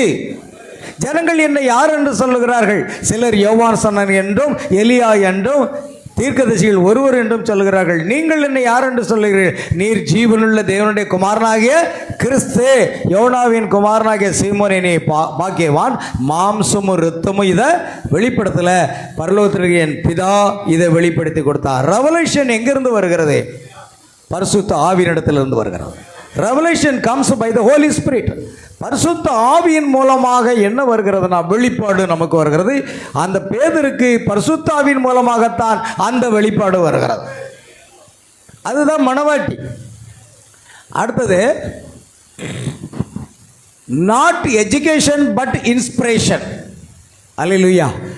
Not education, hallelujah, but inspiration சொல்லுவாங்க. அதாவது என்ன அப்படின்னா, எஜுகேஷன் கல்வியினால் அல்ல, அது தேவனுடைய பிரசன்னத்தின் மூலமாக வரக்கூடிய ஒரு காரியம். அல்லேலூயா. கவனிங்க. Mysteries revealed to bride. ரகசியங்கள் மணவாட்டிக்கு வெளிப்படுகிறது. எந்த ரகசியத்தை மணவாட்டி புரிந்து கொள்ளுகிறாள். அல்லேலூயா. அடுத்த 7 seals opened to her. மணவாட்டிக்கு 7 முத்திரைகளும் வெளிப்படுத்தப்படுகிறது. வேற யாருக்கும் இல்லை. இது பூரம் பிரைடுக்கு மட்டும்தான். ப்ராபர்ட் சொல்றாரு, கடைசி காலம், end time bride. Bride lives in last age. மணவாட்டி கடைசி காலத்தில் வாழ்ந்து கொண்டிருக்கிறாள். she hears final message. அவள் கடைசி செய்தியை கேட்டுக்கொண்டிருக்கிறாள். சகோதரன் பிரணாம் சொல்றாரு, this is the last message. This is the last messenger. இவர்தான் கடைசி செய்தியாளன், இதுதான் கடைசி செய்தின்னு சொல்றாங்க. இதுக்கு அப்புறம் ஒரு செய்தியாளனும் கிடையாது, இதுக்கு அப்புறம் ஒரு செய்தியும் கிடையாது. நாம கடைசி செய்தி. See here's the final message. அந்த கடைசி செய்தியை நாம கேட்டுக்கிட்டு இருக்கிறோம். அல்லேலூயா. rapture faith comes to bride. எடுத்துக்கொள்ளப்படுதல் விசுவாசம் என்பது மணவாட்டிக்கு மட்டும்தான் வரும். வேற எல்லாரும் பாடலாம், அவர் வரும் நாளிலே என்னை கரம் அசைத்து அன்பாய் கூப்பிட்டு சேர்த்து கொள்வார் அப்படின்னு ஸ்தாபனத்துக்காரன் பாடுவான். ஆனால் அவனுக்கு என்ன இல்லை? எடுத்துக்கொள்ளப்படுதல் கேட்ட விசுவாசம் இல்லை. ஏன்னா எடுத்துக்கொள்ளப்படுதல் கேட்ட விசுவாசம் எதில் இருக்குன்னா 7 தண்டர்ஸில் இருக்கிறது. அந்த 7 இடிமுழக்கங்கள் உங்களுக்கு எடுத்துக்கொள்ளப்படுதல் கேட்ட விசுவாசத்தை நிச்சயம் கொடுக்கும் அப்படிங்கிறார். இவங்களுக்கு தண்டர்ஸ்னா என்னன்னு தெரியாத? ஏன்னா நான் அங்கிருந்து வந்தவன் தானே. அல்லேலூயா. கவனிங்க. அப்படின்னா ராப்சரிங் ஃபெய்த் கம்ஸ் டு பிரைடு. மணவாட்டிக்கு மட்டும்தான் எடுத்துக்கொள்ளப்படுதல் கூடிய விசுவாசம் வரும். ஏன்னா மணவாட்டி மட்டும்தான் எடுத்துக்கொள்ளப்படுவாள். அல்லேலூயா. கவனிங்க. she prepares for meeting Christ. அதாவது she prepares for meet Christ. மணவாட்டி மணவாளனை சந்திக்க ஆயத்தமாகி கொண்டிருக்கிறாள். மணவாளன் வருகிறார் என்ற சத்தம் கேட்ட உடனே புத்தி உள்ள கனிகள் என்ன செய்தாங்க? ஆயத்தம் பண்ணினார்களே. அதை தான் அவர் சொல்றார். she prepares for meeting Christ. கிறிஸ்துவை சந்திப்பதற்காக மணவாட்டி ஆயத்தமாகி கொண்டிருக்கிறாள். அல்லேலூயா. நாம் முடிக்க போகிறோம். பாருங்கள், கிறிஸ்துவனுடனான ஒரு உறவு. Bride is part of Christ. மணவாட்டி கிறிஸ்துவனுடைய ஒரு பாகம். அடுத்ததாக போன் ஆஃப் ஹிஸ் போன். எப்படி ஏவாள் ஆதாமனுடைய எலும்பில் எலும்பும் மாம்சத்தில் மாம்சமாக இருந்தது போல நாமும் கிறிஸ்துக்குள்ள என்னவா இருக்கிறோம்? அது எபேசியர் 5ஆம் அதிகாரத்தில் இருக்கிறது. பாருங்க, சீக்கிரம் வாசிப்போம். எபேசியர் 5ஆம் அதிகாரம்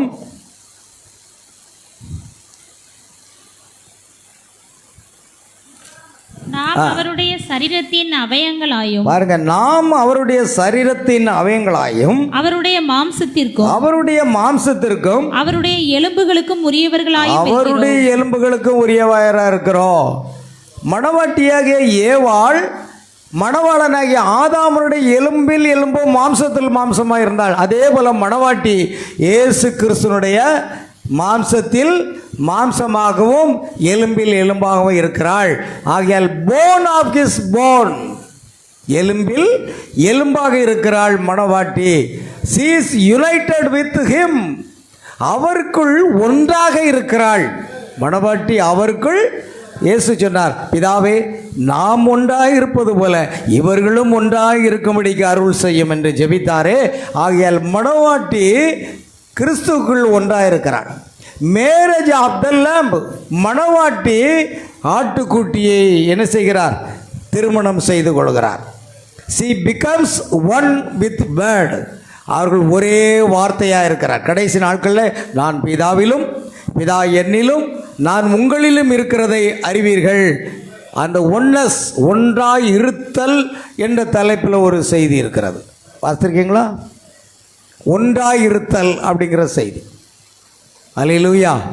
அடுத்தது நம்பிக்கை, விசுவாசம். Bride believes all promises. மணவாட்டி எல்லா வாக்குத்தத்தங்களையும் விசுவாசிக்கக்கூடியவளாக இருக்கிறார். தேவன் கொடுத்த வாக்குத்தத்தங்கள் ஆம் என்றும் ஆமென் என்றும் இருக்கிறது. ஆனால் மணவாட்டி மட்டும்தான் எல்லா வாக்குத்தத்தங்களையும் விசுவாசிக்கக்கூடியவர்களாக இருப்பாள். ஆமென். அடுத்து she stands in trials. அல்லேலூயா. அவள் எப்பொழுதுமே தன்னுடைய ட்ரையல் மீன்ஸ் என்ன சொல்கிறோம்?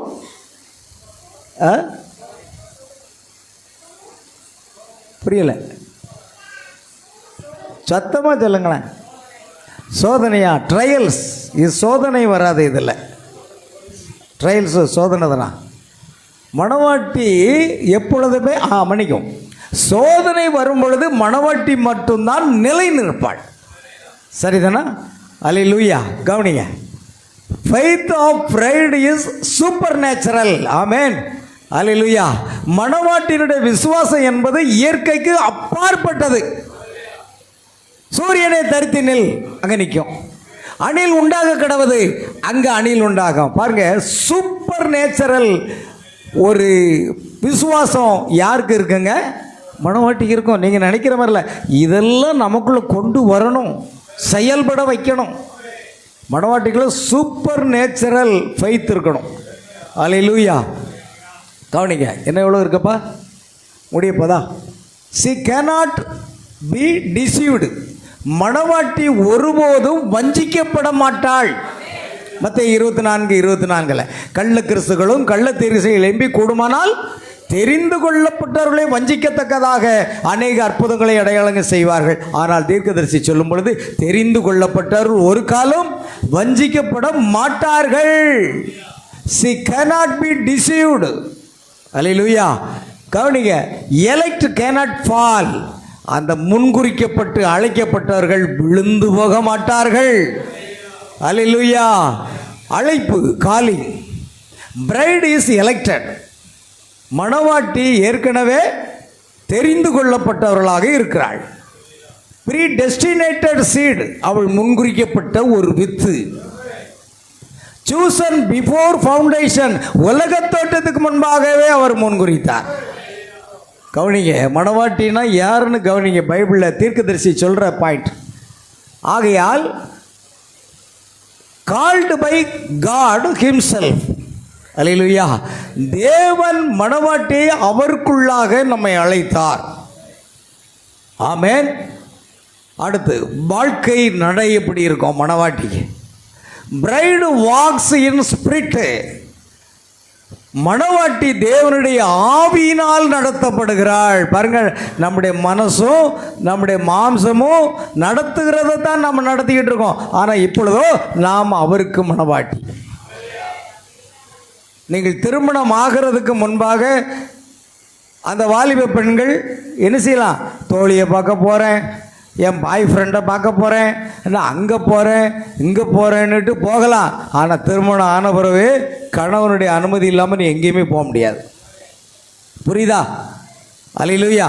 அதே போல் மணவாட்டி கிறிஸ்துவுக்காக முன்குறிக்கப்பட்டபடினால் பரிசுத்த ஆவியானவர் நடத்துகிறபடி தான் நாம் நடக்க வேண்டும். அல்லேலூயா. she lives a separated life. அவள் மணவாட்டி என்ன செய்கிறாள்? ஒரு வேறு பிரிக்கப்பட்ட ஜீவியத்தை செய்கிறாள். ஆமென். obedience is key. அதாவது கீ என்று சொன்னால் நம்ம எதை சொல்கிறோம் அப்படின்னா, அப்போஸ்தலர் 2:38 ஒரு கீ தான் இல்லைங்க? அப்போஸ்தலர் 2:38 என்னது? பரலோக ராஜ்யத்தின் திறவுகோல். அதனால் ஒபிடன்ஸ் மீன்ஸ் என்ன அப்படின்னா, தன்னை சொல்லுமா, வெளிப்படுதலா, கீழ்ப்படிதல். ஒபிடன்ஸ் மீன்ஸ் கீழ்ப்படிதல். அதுதான் அவருடைய கீயாக இருக்கும் என்பதாக இங்கே பார்க்கிறோம். நெக்ஸ்ட், அடுத்தது கடைசியா, she follows Christ எக்ஸாம்பிள். அவள் என்ன செய்கிறாள்? கிறிஸ்துவனுடைய அடிச்சுவடுகளையே பின்பற்றுகிறார். இயேசு சொன்னார், என்னை பின்பற்றுங்கள், என்னுடைய அடிச்சுவடுகளை என்ன செய்ய பின்பற்ற சொன்னார். அப்போ அவருடைய அடிச்சுவடுகளை, அவருடைய மாதிரியை பின்பற்ற. இயேசு சொன்னார், நீங்கள் என்னுடைய மாதிரியை பின்பற்றும்படி நான் அதை வைத்து போனேன்னு சொல்கிறார். Love is her nature. எல்லாவற்றுக்கும் மேலே அவருடைய நேச்சராக இருக்கக்கூடியதெல்லாம் அன்பு தான். அன்புக்கு பொறாமை இல்லை. அன்பு தன்னை புகழாது. அன்பு இருமாப்பாயிராது. அன்பு மனக்கசப்பு வராது. அந்த முக்கியமாக மணவாட்டிக்கு இருக்கக்கூடியது என்ன? அன்பு. காரணம், அவள் கிறிஸ்துவின் பாகமாக இருக்கிறபடினா தேவன் அன்பாகவே இருக்கிறார். அடுத்து mystery. Bride is a mystery. மணவாட்டி ஒரு ரகசியமானவளுங்க. மணவாட்டி யாருங்க? ஒரு ரகசியமான ஒரு நபராக இருக்கிறாள். Hidden from world. இந்த உலகத்துக்கு தன்னை மறைக்கப்பட்டவளாக இருக்கிறாள். ரிவீல்டு ஒன்லி டு எலெக்ட், அதாவது வெளிப்படுத்தப்பட்ட ஒரு அழைப்பு அல்லது முன்குறிக்கப்பட்டவள். சீக்ரெட் ஆஃப் காட் ஃப்ரீஸ்ட், எல்லா தேவ ரகசியமும் அது நிறைவேறுகிறது. வெளிப்படுத்தல் 10:6 படி. அடுத்த கடைசியாக நான் சுருக்கமாக சொல்கிறேன். பிரைடு என்றால் வார்த்தை, மணவாட்டி என்றால் வார்த்தை, மணவாட்டி என்றால் பரிசுத்தம், மணவாட்டி என்றால் வேறு பிரிக்கப்படுதல், மணவாட்டி என்றால் ரிவீல்டு ட்ரூத், அதாவது வெளிப்படுத்தப்பட்ட சத்தியம். பிரைடு என்றால், மணவாட்டி என்றால் எண்ட் டைம், கடைசி நேரத்தில் அவர்கள் அதாவது தெரிந்து கொள்ளப்பட்டவர்கள். அல்லேலூயா. ஆகிய மணவாட்டியினுடைய செயல்பாடுகளை மிக தெளிவாக நம்ம பார்க்கிறோம். கர்த்தர் உங்களை ஆசீர்வதிப்பாராக. பிரியமானவர்களே, நாம் எல்லாரும் எழுந்து நிற்க போகிறோம். கடைசியாக நான் ஒரு பாடலை பாடி முடித்த பிற்பாடு நாம் ராபோஜனத்துக்கு கடன் சொல்ல போகிறோம். யாரும் எழுந்து நிற்போம். இந்த கடைசி நாட்களில் நாம் இந்த 3 நாட்களும் கர்த்தருடைய பெரிதான கிருபையினாலே ஒரு ரிவைவல் மீட்டிங், ஆமென், ஒரு ஆவிக்குரிய எழுப்புதல் கூட்டத்தில் தேவனுடைய மனிதர்கள், மிஷனரிகள் எவ்விதமாக தங்கள் வாழ்க்கையை தேவனுக்கு அர்ப்பணித்தார்கள், தேவன் எவ்விதமாக அவர்களை பயன்படுத்தினார் என்பதையெல்லாம் நாம் பார்த்தோம். திரும்ப இந்த செய்தியை கேளுங்க. நம்மை தேவன் பயன்படுத்த வேண்டுமானால் நாம் என்ன செய்ய வேண்டும்? அவர்கள் ஜெபத்துக்கு பிரதானமாக முன்வைத்தார்கள். அடுத்து அநேக காரியங்களை எல்லாம் நாம் விவரித்து சொன்னோம். இந்த செய்தியை நீங்கள் மீண்டும் கேட்கணும். அல்லேலூயா. இது கேட்டதோடு விட்டுறாதீங்க, இந்த செய்தியை திரும்ப கேளுங்க. ஏன்னா நமக்கு ஒரு எழுப்புதல் தேவை. கடைசி நாட்களில் முன்குறிக்கப்பட்ட மணவாட்டி, அந்த வித்து எங்கே இருந்தாலும் அது என்ன செய்யணும்? ஒன்று கூட்டப்பட வேண்டும். கிறிஸ்துவில், வார்த்தையில் ஒன்று கூட்டப்பட வேண்டும். அல்லேலூயா. பிரியமானவர்களே, ஆகையால் கடைசியாக நான் ஒரு பாடலை இங்கே ஆயத்தம் பண்ணி வைத்திருக்கிறேன். நாம் அதை பாடுவோமாக.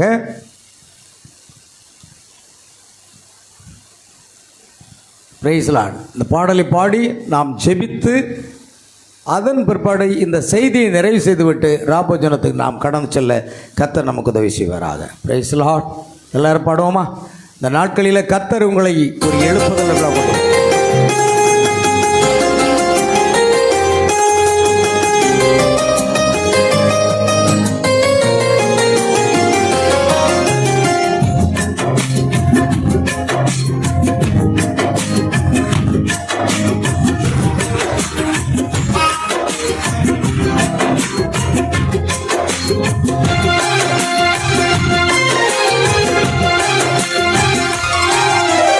எழும்பும் வரையிலும் கிராமங்கள் பாழாய் கிடக்குவே, எழும்பிடு வாலிபரே, எழும்பிடு கன்னிகையே.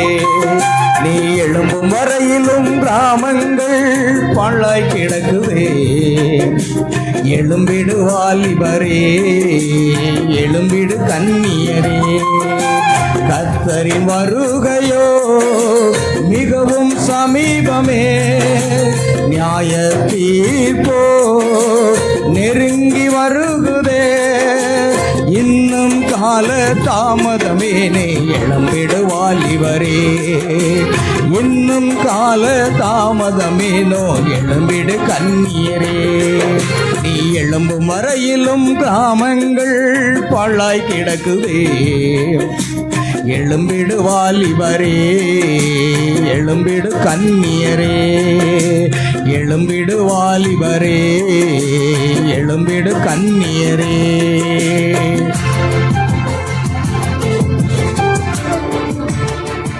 ஒரு வாலிப பிள்ளைகள் சாத்ராக், மேசாக், ஆபேத்நேகோ போன்று நீங்கள் எழும்பக்கூடிய ஒரு நேரம் வந்திருக்கிறது. கர்த்தர் நம்மை ஊழியத்தின் பாதையிலே ஒரு வல்லமையான எழுப்புதலை தரப்போகிறார். நம் ஒவ்வொருவரையும் அவர் பயன்படுத்த போகிறார்.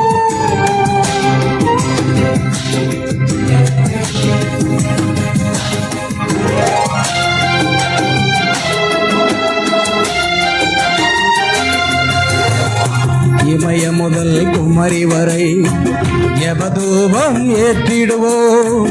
நதியளவு கண்ணீர் விட்டு கதறி நாமும் ஜெபித்திடுவோம்.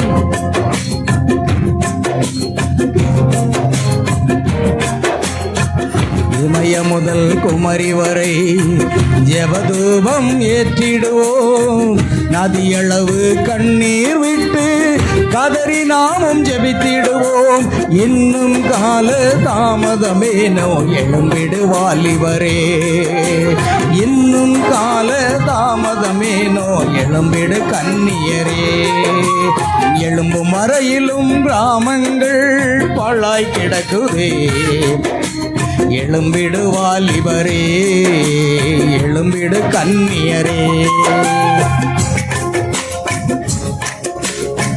கர்த்தர் வாலிப பிள்ளைகளை வல்லமையாக பயன்படுத்த போகிற ஒரு நேரம். இந்த செய்தியானது உங்களை இன்னும் ஒவ்வொருவரையும் வல்லமையாக பயன்படுத்தும். கர்த்தருக்கு முற்றிலுமாக நம்மை அர்ப்பணிப்போம்.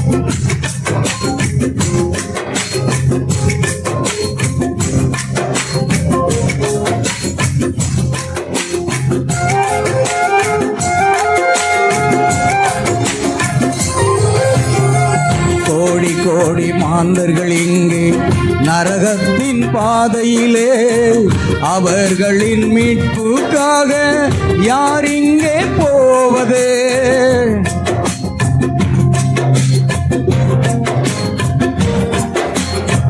கோடி கோடி மாந்தர்கள் இங்கே நரகத்தின் பாதையிலே, அவர்களின் மீட்புக்காக யார் எங்கே போவது? இன்னும் கால தாமதமேனோ எழும்பிடு வாலிபரே, இன்னும் கால தாமதமேனோ எழும்பிடு கன்னியரே. நீ எழும்பும் வரையிலும் கிராமங்கள் பாழாய் கிடக்குதே. எழும்பிடு வாலிபரே, எழும்பிடு கன்னியரே.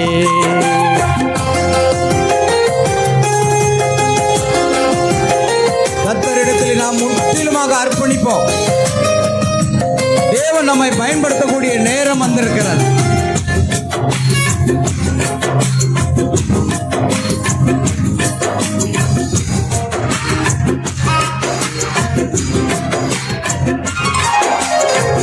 இந்தியாவின் எழுப்புதலை காணும் வரை ஜெபித்திடுவோம்.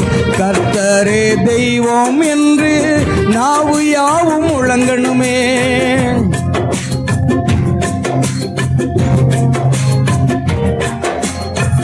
இந்தியாவின் எழுப்புதலை காணும் வரை ஜெபித்திடுவோம்.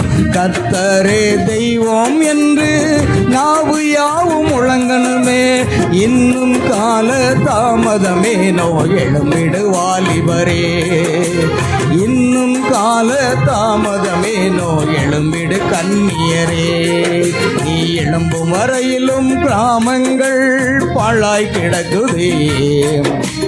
எழும்பிடு வாலிபரே, எழும்பிடு கன்னியரே.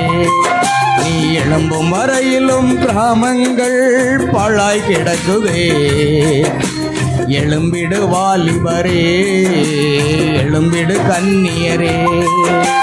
எழும்பு எழும்பு எழும்பு, வல்லமை தரித்து எழும்பு. எழும்பு எழும்பு எழும்பு, உன் தூக்கத்தை விட்டு எழும்பு. எழும்பு எழும்பு எழும்பு, எழும்பு நீ எழும்பு. எழும்பு நீ எழும்பு, எழும்பு நீ எழும்பு. ஆமென், ஹல்லேலூயா. கர்த்தருக்கு ஸ்தோத்திரம் உண்டாகட்டும். இன்னும் தாமதம் வேண்டாம் பிரியமானவர்களே. நீ எழும்பு பிரகாசி, உன் ஒளி வந்தது. கர்த்தருடைய மகிமை உன்மேல் வைத்தது. இனி ராஜாக்களும் ஆசாரியர்களும் உன்னிடத்தில் வருவார்கள். ஆமென். கர்த்தர் நம்மை பயன்படுத்துகிற ஒரு நேரத்தில் நாம் வாழ்ந்து கொண்டிருக்கிறோம். நிச்சயமாக நாம் ஜெபிப்போம். கர்த்தர் அவ்வளமாக பயன்படுத்த நாம் இந்த கேட்ட செய்தியின் அடிப்படையில் நாம் அர்ப்பணிப்போம். பிரியமான தேவ பிள்ளைகளே, ஆமென். ஆண்டவராக இயேசுவே, உம்மை துதிக்கிறோம், ஸ்தோத்திரிக்கிறோம். கர்த்தாவே, ஆசீர்வதிக்கப்பட்ட அந்த மாலை வேளையிலும் தேவ சமூகத்தில் மறுபடியும் கூடி வந்து ஆண்டவரே இந்த தேவ செய்தியை கேட்கும்படி கிருபை தந்த தயவுக்காக நன்றி செலுத்துகிறோம். ஒரு மணவாட்டி எப்படி இருப்பாள் என்று தீர்க்கதரிசி தீர்க்கதரிசி மூலமாக வெளிப்படுத்தப்பட்ட வார்த்தை நாங்கள் தியானித்தோம் கர்த்தாவே. ஆமென். இதையெல்லாம் எங்களுக்குள் கொண்டு வருவதற்கு எங்களுக்கு எந்த தகுதியும் இல்லை. ஆனால் ஒன்று செய்கிறோம், எங்கள் ஆவி ஆத்மா சரீரத்தை உம்முடைய சமூகத்தில் எங்களை அர்ப்பணிக்கிறோம் ஆண்டவராக இயேசுவே. நீர் எடுத்து பயன்படுத்துவீராக. ஒவ்வொரு வாலிபர்களை எடுத்து பயன்படுத்துவீராக. ஒவ்வொரு வாலிப சகோதரர்களை எடுத்து பயன்படுத்துவீராக. இங்கே அநேக சாத்ராக மேசாக்கு ஆபத்தினோக எழும்பட்டும் ஆண்டவரே. இங்கே அநேக தேவராக்கள் எழும்பட்டும் ஆண்டவரே. இங்கே அநேக எஸ்தர்கள் எழும்ப வேண்டும் ஆண்டவரே. கர்த்தாவே, ஒவ்வொரு பிள்ளைகளை எழுப்பும்படியாக தங்கள் தாளந்துகளை தேவனுக்கு என்று பயன்படுத்த, தேவனால் பயன்படுத்தப்படத்தக்கதாக தேவனுடைய அபிஷேகம் ஒவ்வொரு பிள்ளைகளை நிரப்பும்படியாக ஜெபிக்கிறோம். ஆமென். அல்லேலூயா. ஒவ்வொருவரும் ஜெபிப்போம். கர்த்தாவே, என்னை பயன்படுத்துங்க. கர்த்தாவே, என்னை பயன்படுத்துங்க. கர்த்தாவே, என்னை படுத்துங்க. என்னை நான் ஒப்புக் கொடுக்கிறேன், என்னை நான் அர்ப்பணிக்கிறேன் என்று வாய் திறந்து சொல்ல மாட்டீர்களா? ஆமென். அல்லேலூயா. நாம் ஒவ்வொரு வாய் திறந்து ஆண்டவரிடத்தில் ஒப்புக் கொடுப்போம். பிரியமானவர்களே, கர்த்தாவே, என்னை பயன்படுத்துங்க. இயேசுவே, என்னை பயன்படுத்துங்க. என்னை பயன்படுத்துவாங்க. எத்தனையோ மிஷனரிகளை பயன்படுத்தினீர், அப்போஸ்தலர்களை பயன்படுத்தினீர். ஆண்டவரே, நீர் எங்களையும் பயன்படுத்துங்க. எங்கள் ஒவ்வொருவரையும் பயன்படுத்துங்க. ஆண்டவரே, உம்முடைய அடியனை பயன்படுத்துங்க என்று சொல்லி ஒவ்வொரு ஆண்டவர் சமூகத்திலே நம்ம அர்ப்பணிப்போம். பிரியமானவர்களே, தேவனுடைய பரிசுத்த ஆவியானவர் நம்மை நடத்துவார். நிச்சயமாக நடத்துவார். நிச்சயமாக பயன்படுத்துவார். அவருக்குள்ளாக நீங்கள் எழும்பி பிரகாசிக்க போகிறீர்கள். எழும்பி பிரகாசி, உன் ஒளி வந்தது, கர்த்தருடைய மகிமை உன்மேல் உதித்தது என்று சொல்ல வார்த்தையின்படி கர்த்தர் தாமே நம் ஒவ்வொருவரையும் எழுப்பி கொண்டிருக்கிறார். ஒரு எழுப்புதலை சபையிலே கட்டளையிட்டு கொண்டிருக்கிறார். வாலிப பிள்ளைகள் எழும்பி பிரகாசிக்க போகிறார்கள். வாலிப சகோதரர்கள் எழும்பி பிரகாசிக்க போகிறார்கள். வாலிப சகோதரிகள் எழும்பி பிரகாசிக்க போகிறார்கள். தேவன் அவிதமாக நம்மை இந்த 3 நாட்களிலே நம்மை பலப்படுத்தி கொண்டிருக்கிறார். நம்மை அபிஷேகித்துக் கொண்டிருக்கிறார். நம்மை உற்சாகமாக அவர் நம்மை முன்னேற்றமான பாதையில் கொண்டு சென்று கொண்டிருக்கிறார். இந்த 3 நாட்கள் உபவாச கூட்டங்களும் இந்த எழுப்புதல் கூட்டங்களும் நிச்சயமாக நம்முடைய வாழ்க்கையில் ஒரு எழுப்புதலை கொண்டு வந்திருக்கிறது. நம்முடைய வாழ்க்கையில் ஒரு எழுப்புதலை தந்திருக்கிறது. நம் சபையின் மத்தியில் ஒரு எழுப்புதலை தந்திருக்கிறது. தேவனே, உம்முடைய நாமத்துக்கு மகிமையாக, உம்முடைய நாமத்துக்கு மகிமையாக எங்களை கருத்தில் எடுத்துக்கொள்ளோ, எங்களை கருத்தில் எடுத்துக்கொள்ளோ, எங்களை அபிஷேகத்திலோ, உம்முடைய விசேஷித்த அபிஷேகம், உம்முடைய விசேஷித்த அபிஷேகம் எங்களை நிரப்புவதாக, நிரப்புவதாக, நிரப்புவதாக, நிரப்புவதாக, நிரப்புவதாக. ஹல்லேலூயா, ஹல்லேலூயா. ஆவியானவரே ஸ்தோத்திரம். எல்லாரும் வாய் திறந்து கர்த்தரை ஸ்தோத்திரம். நீ வாயை விரிவாத்திர, அப்பொழுது நான் அதை நிரப்புவேன். உன் வாயை விரிவாத்திர, அப்பொழுது நான் அதை நிரப்புவேன் என்று கர்த்தர் சொல்லுகிறார். ஓ, வாய் திறந்து ஜெபிங்க எல்லாரும் ஸ்தோத்திரமாக. ஆண்டவரே, என்னை அர்ப்பணிக்கிறேன், என்னை பயன்படுத்தும் என்று சொல்லுங்க. கர்த்தர் உன்னை பயன்படுத்த விரும்புகிறார். நீதான் அந்த சாத்ராக், நீதான் அந்த மேசாக், நீதான் அந்த ஆபேத்நேகோ, நீதான் அந்த எஸ்தர், நீதான் அந்த தெபொராள். கர்த்தர் உன்னை தான் பயன்படுத்த போகிறார். ஹல்லேலூயா. உலக தோற்றத்துக்கு முன்பாக உன்னை முன்குறித்து தெரிந்து கொண்ட உன்னை கர்த்தர் வல்லமையாக பயன்படுத்த விரும்புகிறார். ஹல்லேலூயா, ஹல்லேலூயா, ஹல்லேலூயா. ஸ்தோத்திரிக்கிறோம். ஓ, உமக்கு நன்றி அப்பா, நன்றி அப்பா. எங்களை சமர்ப்பிக்கிறோம் ஆண்டவரே, எங்களை முழுவதுமாக அர்ப்பணிக்கிறோம் ஆண்டவரே. எங்கள் ஆவியாத்மா சரீரத்தை அர்ப்பணிக்கிறோம் ஆண்டவரே. நீர் கரத்தில் எடுத்து பயன்படுத்த போறதுக்காக ஸ்தோத்திரம். நீங்கள் ஒவ்வொருவரையும் கரத்தில் எடுத்து பயன்படுத்த போறதுக்காக ஸ்தோத்திரம். கர்த்தாவே, உம்முடைய நாமம் மகிமைப்படுவதாக. நாங்கள் ஒருமித்து உம்முடைய நாமத்தை உயர்த்துவதற்கு கிருபை செய்ய வேண்டுமா ஜெபிக்கிறையா. கர்த்தாவே, உம்முடைய கிருபையினாலே இந்த 3 நாள் கூட்டங்களை ஆசீர்வதித்து கொடுத்ததுக்காக நன்றி செலுத்துகிறோம். இந்த செய்தியானது எங்கள் ஆவிக்குரிய வாழ்க்கையில் ஒரு பெரிய எழுப்புதலை கொண்டு வந்ததுக்காக உமக்கு நன்றி செலுத்துகிறோம். இந்த 3 நாட்கள் கூட்டங்களிலும் கலந்து கொண்ட ஒவ்வொரு சகோதர சகோதரிகள், பிள்ளைகள், குழந்தைகள் அனைவரையும் கர்த்தராக இயேசு கிறிஸ்து ஆசீர்வதிக்க வேண்டுமா ஜெபிக்கிறோம். சகல துதி கன மகிமை யாவற்றையும் உமக்கு செலுத்துகிறோம். கர்த்தராகிய இயேசு கிறிஸ்துவின் நாமத்தில் கேட்கிறோம் பிதாவே. ஆமென். அல்லேலூயா.